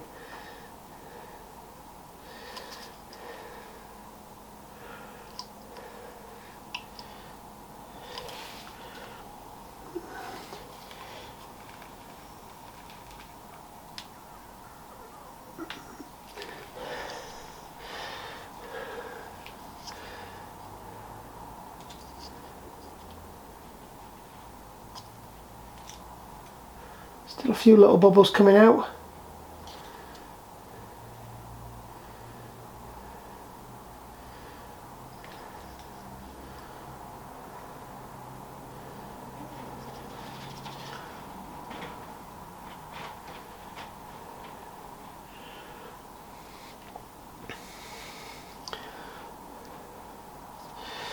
Right, I think we'll call that there. So do the bottom one first.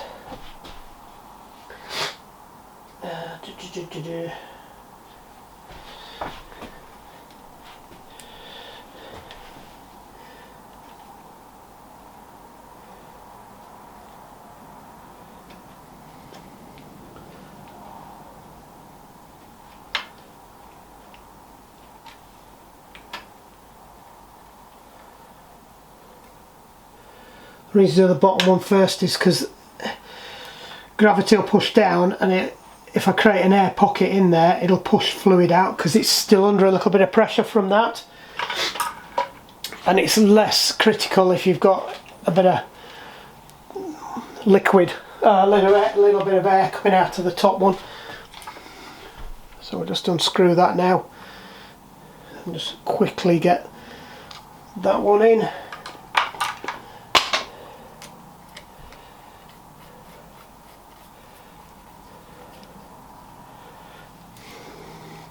I'm absolutely covered in it.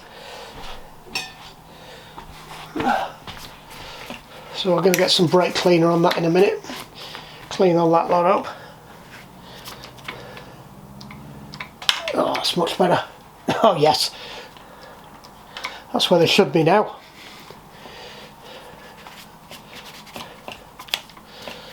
So we've got the same to do to the other side, only it's harder on the other side, but I'll do this off camera, you don't need to. Right, just giving it a quick once over with the brake cleaner, just to make sure we get anything off that we've got on there.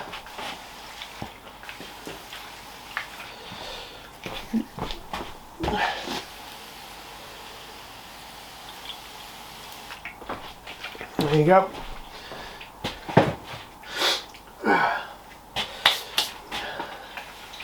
No, you shouldn't put brake cleaner on your hands, but I need to get that off quickly. It's about the most effective degreaser I've got in here.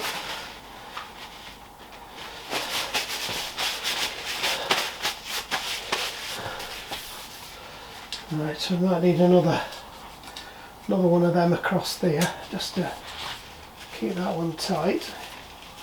Oh, that's that one, isn't it?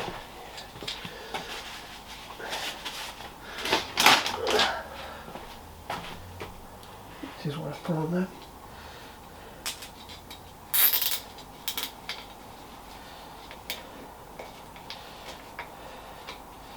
Because of this triangular frame, it makes it a right faff doing these up.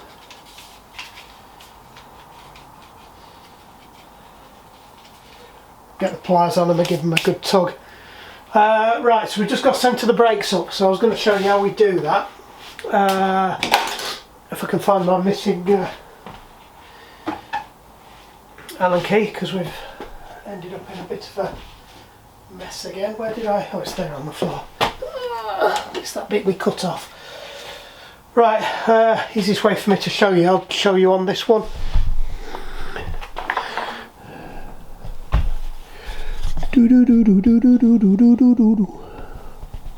That one. Need a strap. Got a strap.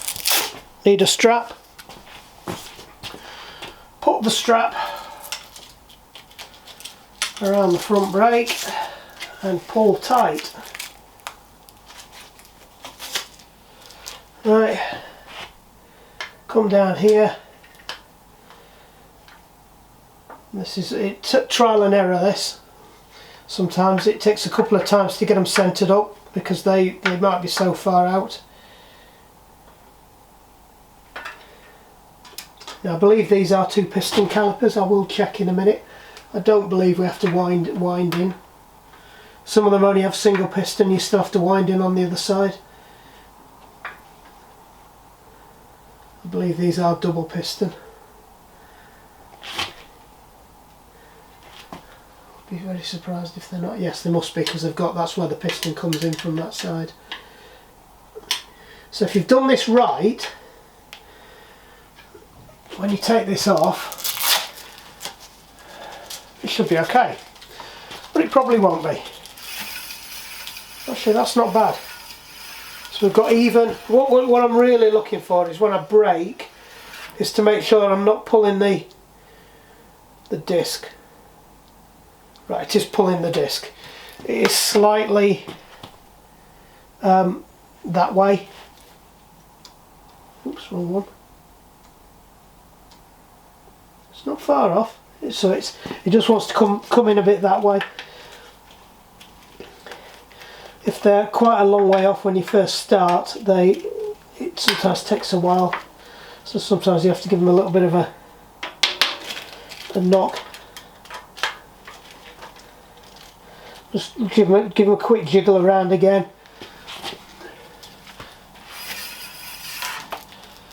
Right. Get my bungee strap on.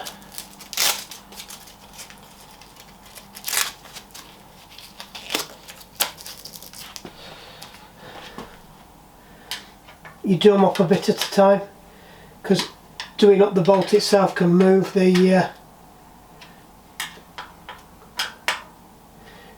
caliper, so you're watching it all the time to make sure you're not moving it.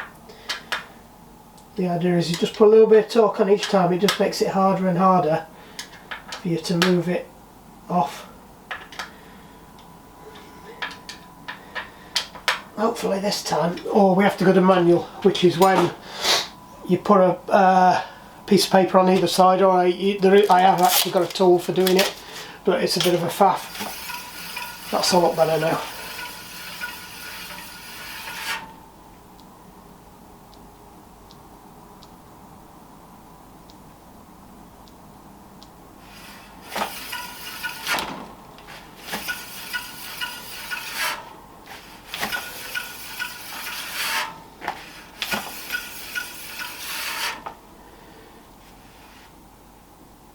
I think we might be able to get that better.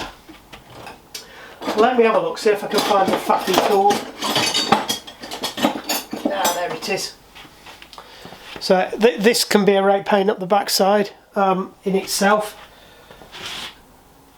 because it doesn't always fit. They sell it as this wonder tool. I would never have bought one, in my defence, before we even start with this. But it came free with some brake pads, which I didn't even know it was going to come free, because I might have thought twice about buying them if I had have known that they were going to give me one of those with it.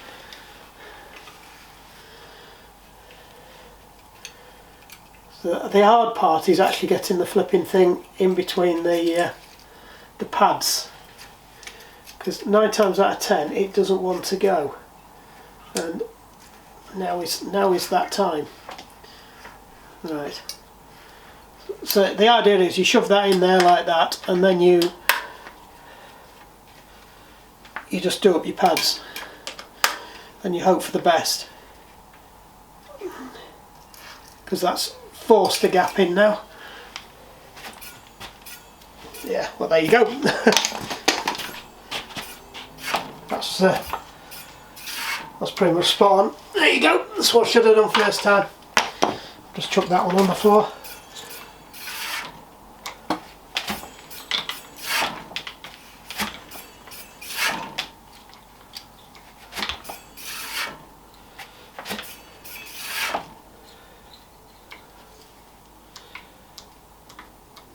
Nice. So I've just got the back one to do now. We might as well do it the same way, since it seems to play with these well. Yeah, when this doesn't work, right, apologies, I'm not sure when that went off. I didn't even hear it. The battery was dead. Right, so what we've done is we have lined the brakes up. They're working fine now. I've just got to sort out the... oh, where have I put that down? Go and walk about some tools again. Literally had it in my hands 2 seconds ago.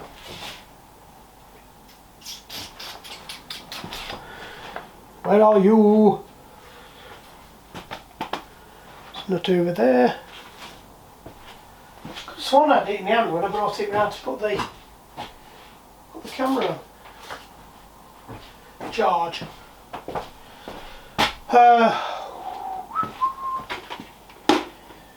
It's not there, it's not over there. Come on, where have I stuffed it? Chucked it in there. So I find out it's in here, it's right in front of my eyes. It's over here. It's here, it's in the box. Right, which one should we do first? Let's get the front one out of the way because it's just irritating me, that.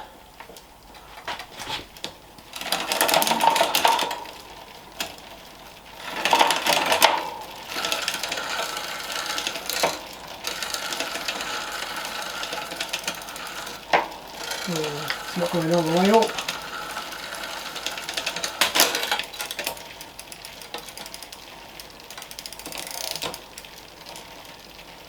Right.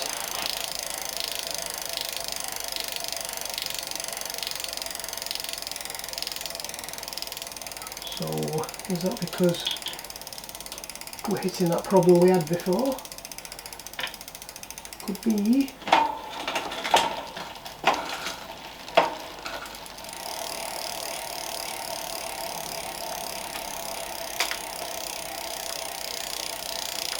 No, there's not enough for it to...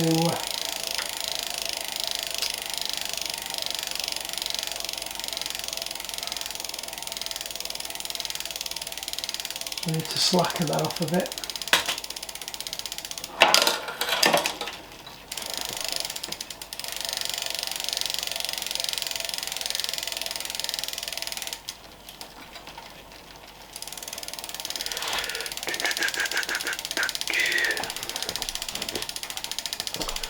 Found the socket wrench now. Where have I put that?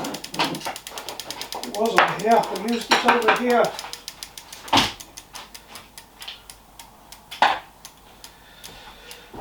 Maybe I brought it back over here. Nope. I'll have to use this. Was it a 8 or a 9? It was a 9, wasn't it? Oh, no I didn't, I popped it back in there. Still don't know where my socket wrench is though. But I found the socket. Oh, there's my socket wrench. I'm getting tired.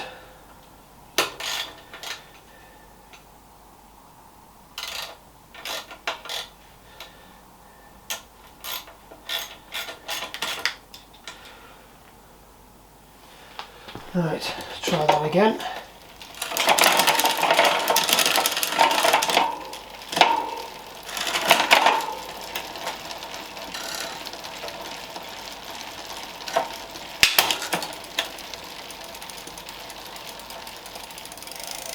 Need to just adjust that a bit.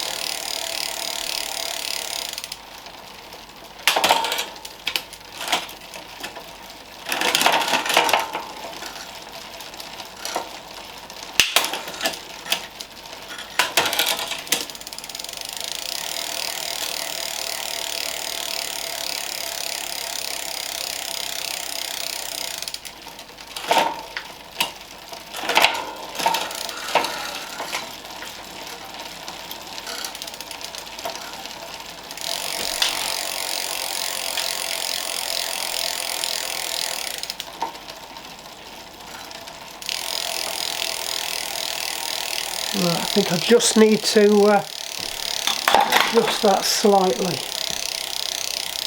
I can work out which one's the right one to adjust. It's that one. Just just needs a little bit taken out of it so it's got enough to pick it up and drop it back down again. Because I've had to wind it up too much. That's it. I'll wind that back in again.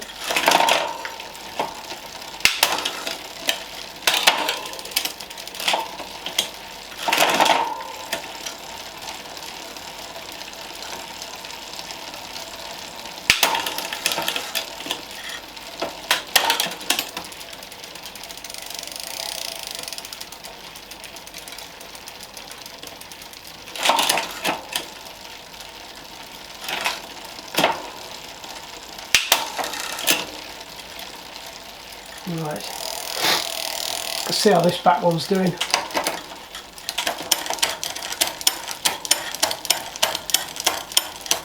Let's jump to that one.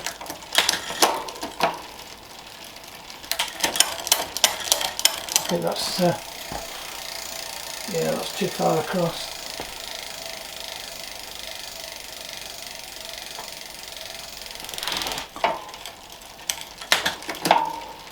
Not better.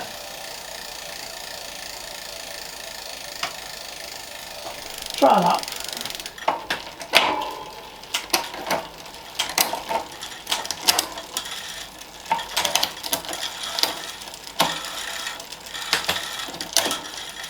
Ooh.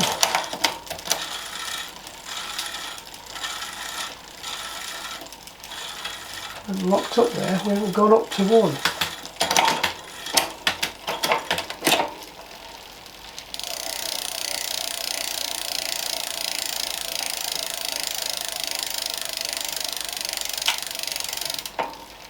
Aha! We're one too low.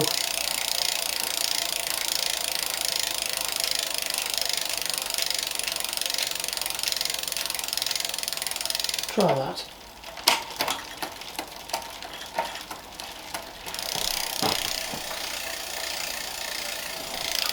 Wind it back a bit.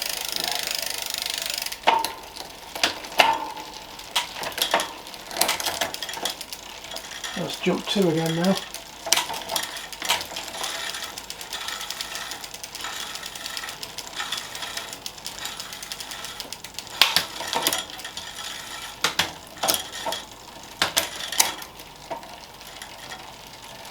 So that's jump two.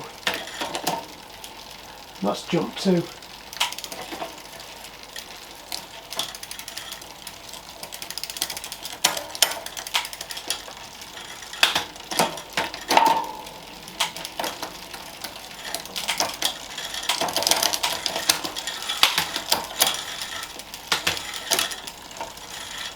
Knock down one.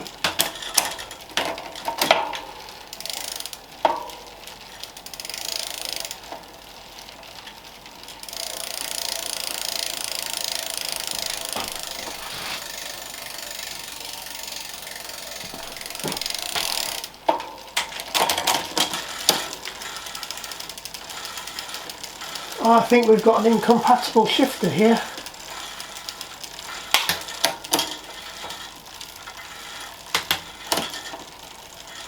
So that's dropped down nicely.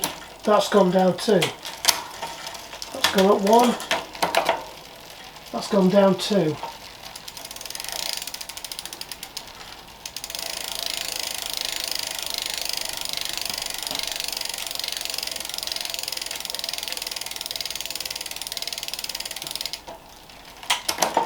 So that's gone up two. It's gone up two. It's gone up two.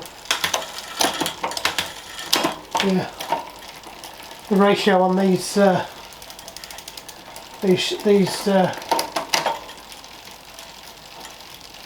SRAM shifters isn't quite right.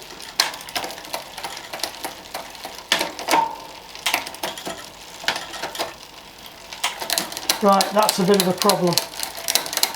So it works fine on the front, doesn't work on the back.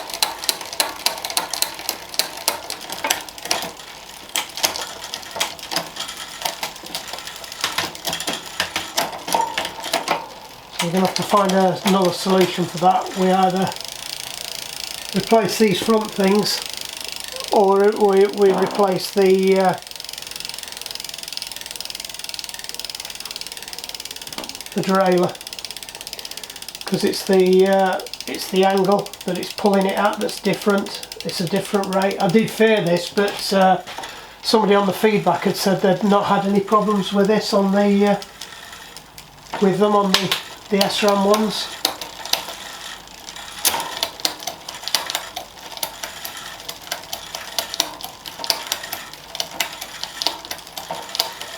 I don't think there's any there's no settings you can do to convert them to.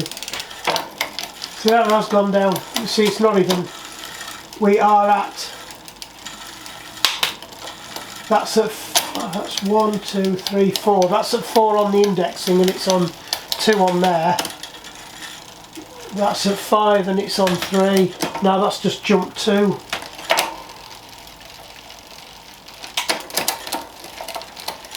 That's gone up 1, but it's trying to do 2.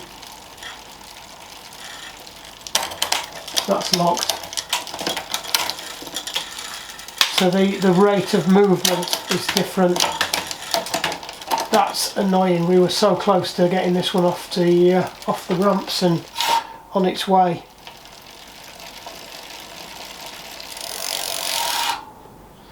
So I've got to decide now whether I'm going to send these back because they don't work, or I'm just going to keep them as spares. That's a bit of a... Right, let me have a think about that. Can't do a lot about that now. Flipping Shimano Tawny. The trouble is, to buy the Shimano gear set, even the cheap Tawny, is nearly 50 quid.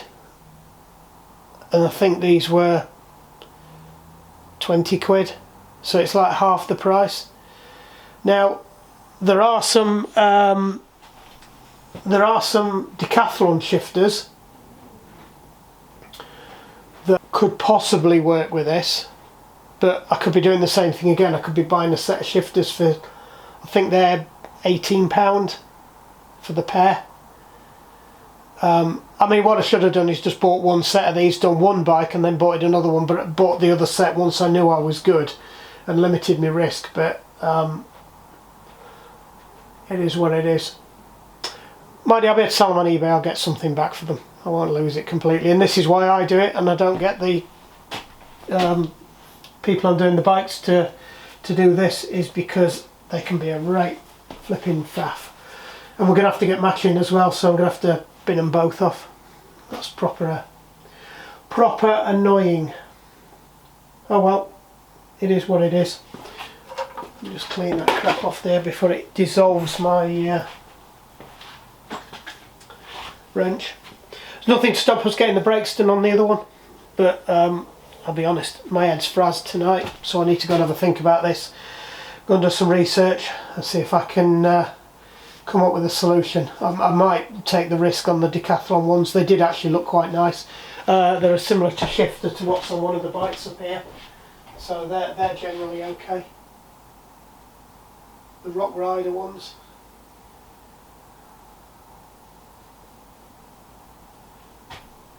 That's a 9-speed, that one.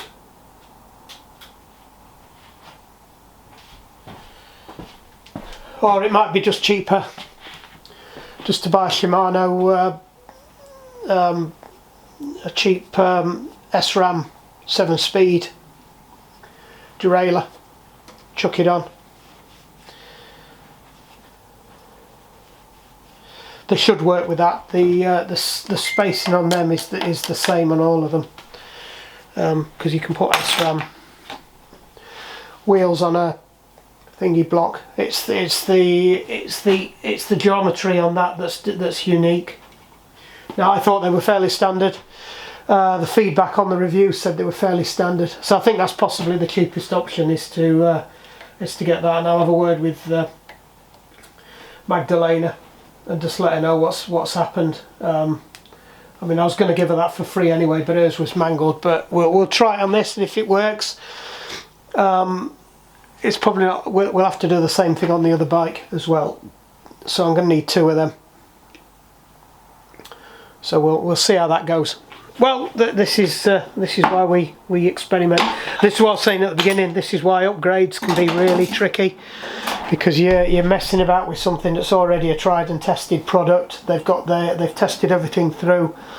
They know what works. You know, even things that don't work, they make them work like that. So, I mean, these are fairly straightforward. I mean, the geometry is a little bit whack for that, but I can trim that out. And I'll be honest, even with the proper shifters, they don't work properly anyway. So, you know, it is what it is. But at least the brakes are working. Quite pleased with them. They're nice and firm.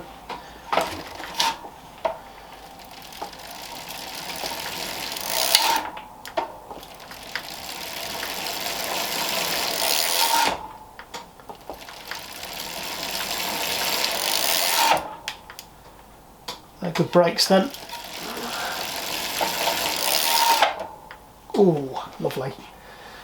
I think they fit better than the ones before. We'll be able to tell, because you'll see it'll start to cutting down there then, rather than up there. And it might be the same. That might be just the way the Clark's brakes are. But hey ho. Yeah, they're coming back nice now.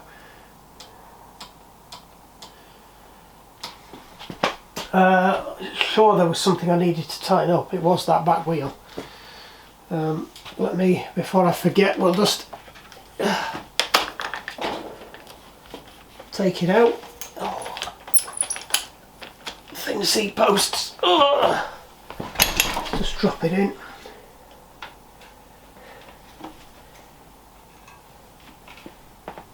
That's level now.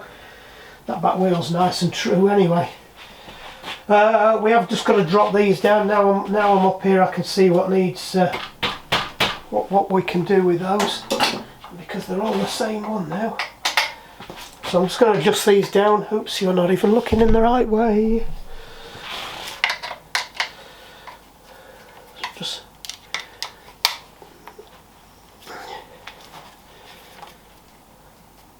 mind you, I don't know why I'm bothering, because all this is going to have to come off, isn't it? But,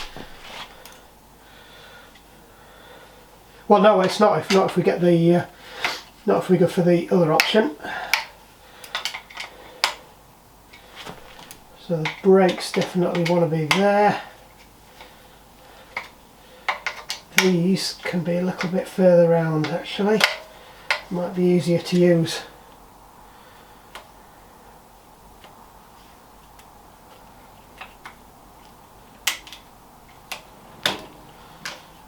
They're a bit further round.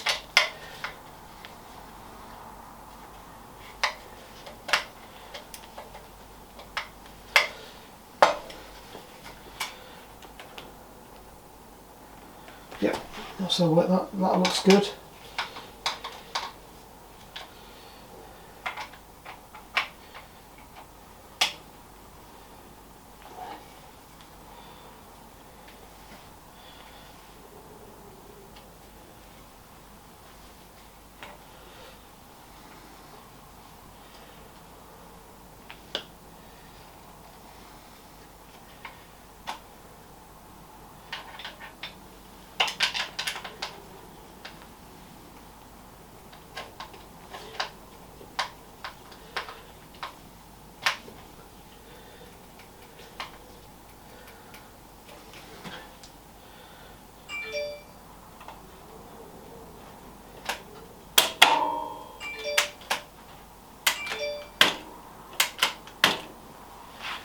Right.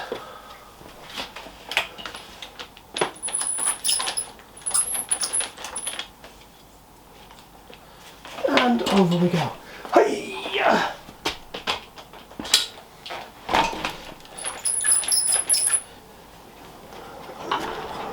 Just run out.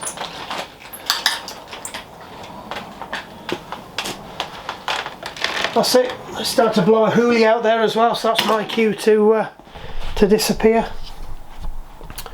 It looks like it might be a part 3 for this then. Sorting out the rest of them, because we're already up to one disc card.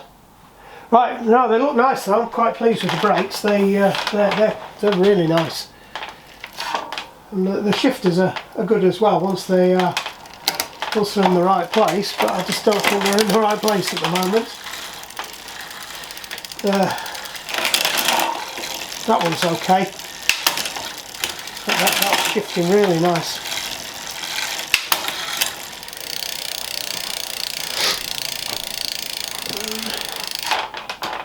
There we go. Right, so it might be the end of this video, and then there'll be a part 3, which I wasn't planning on, but I've got the other bike to do as well. So there's a bit of a voyage of discovery, and as I said, I've got to do a bit of investigation about what we're going to do with that back derailleur. Anyway, so hope you enjoyed that. Sorry it's been a bit all over the place tonight, and I'll bring you back for part 3.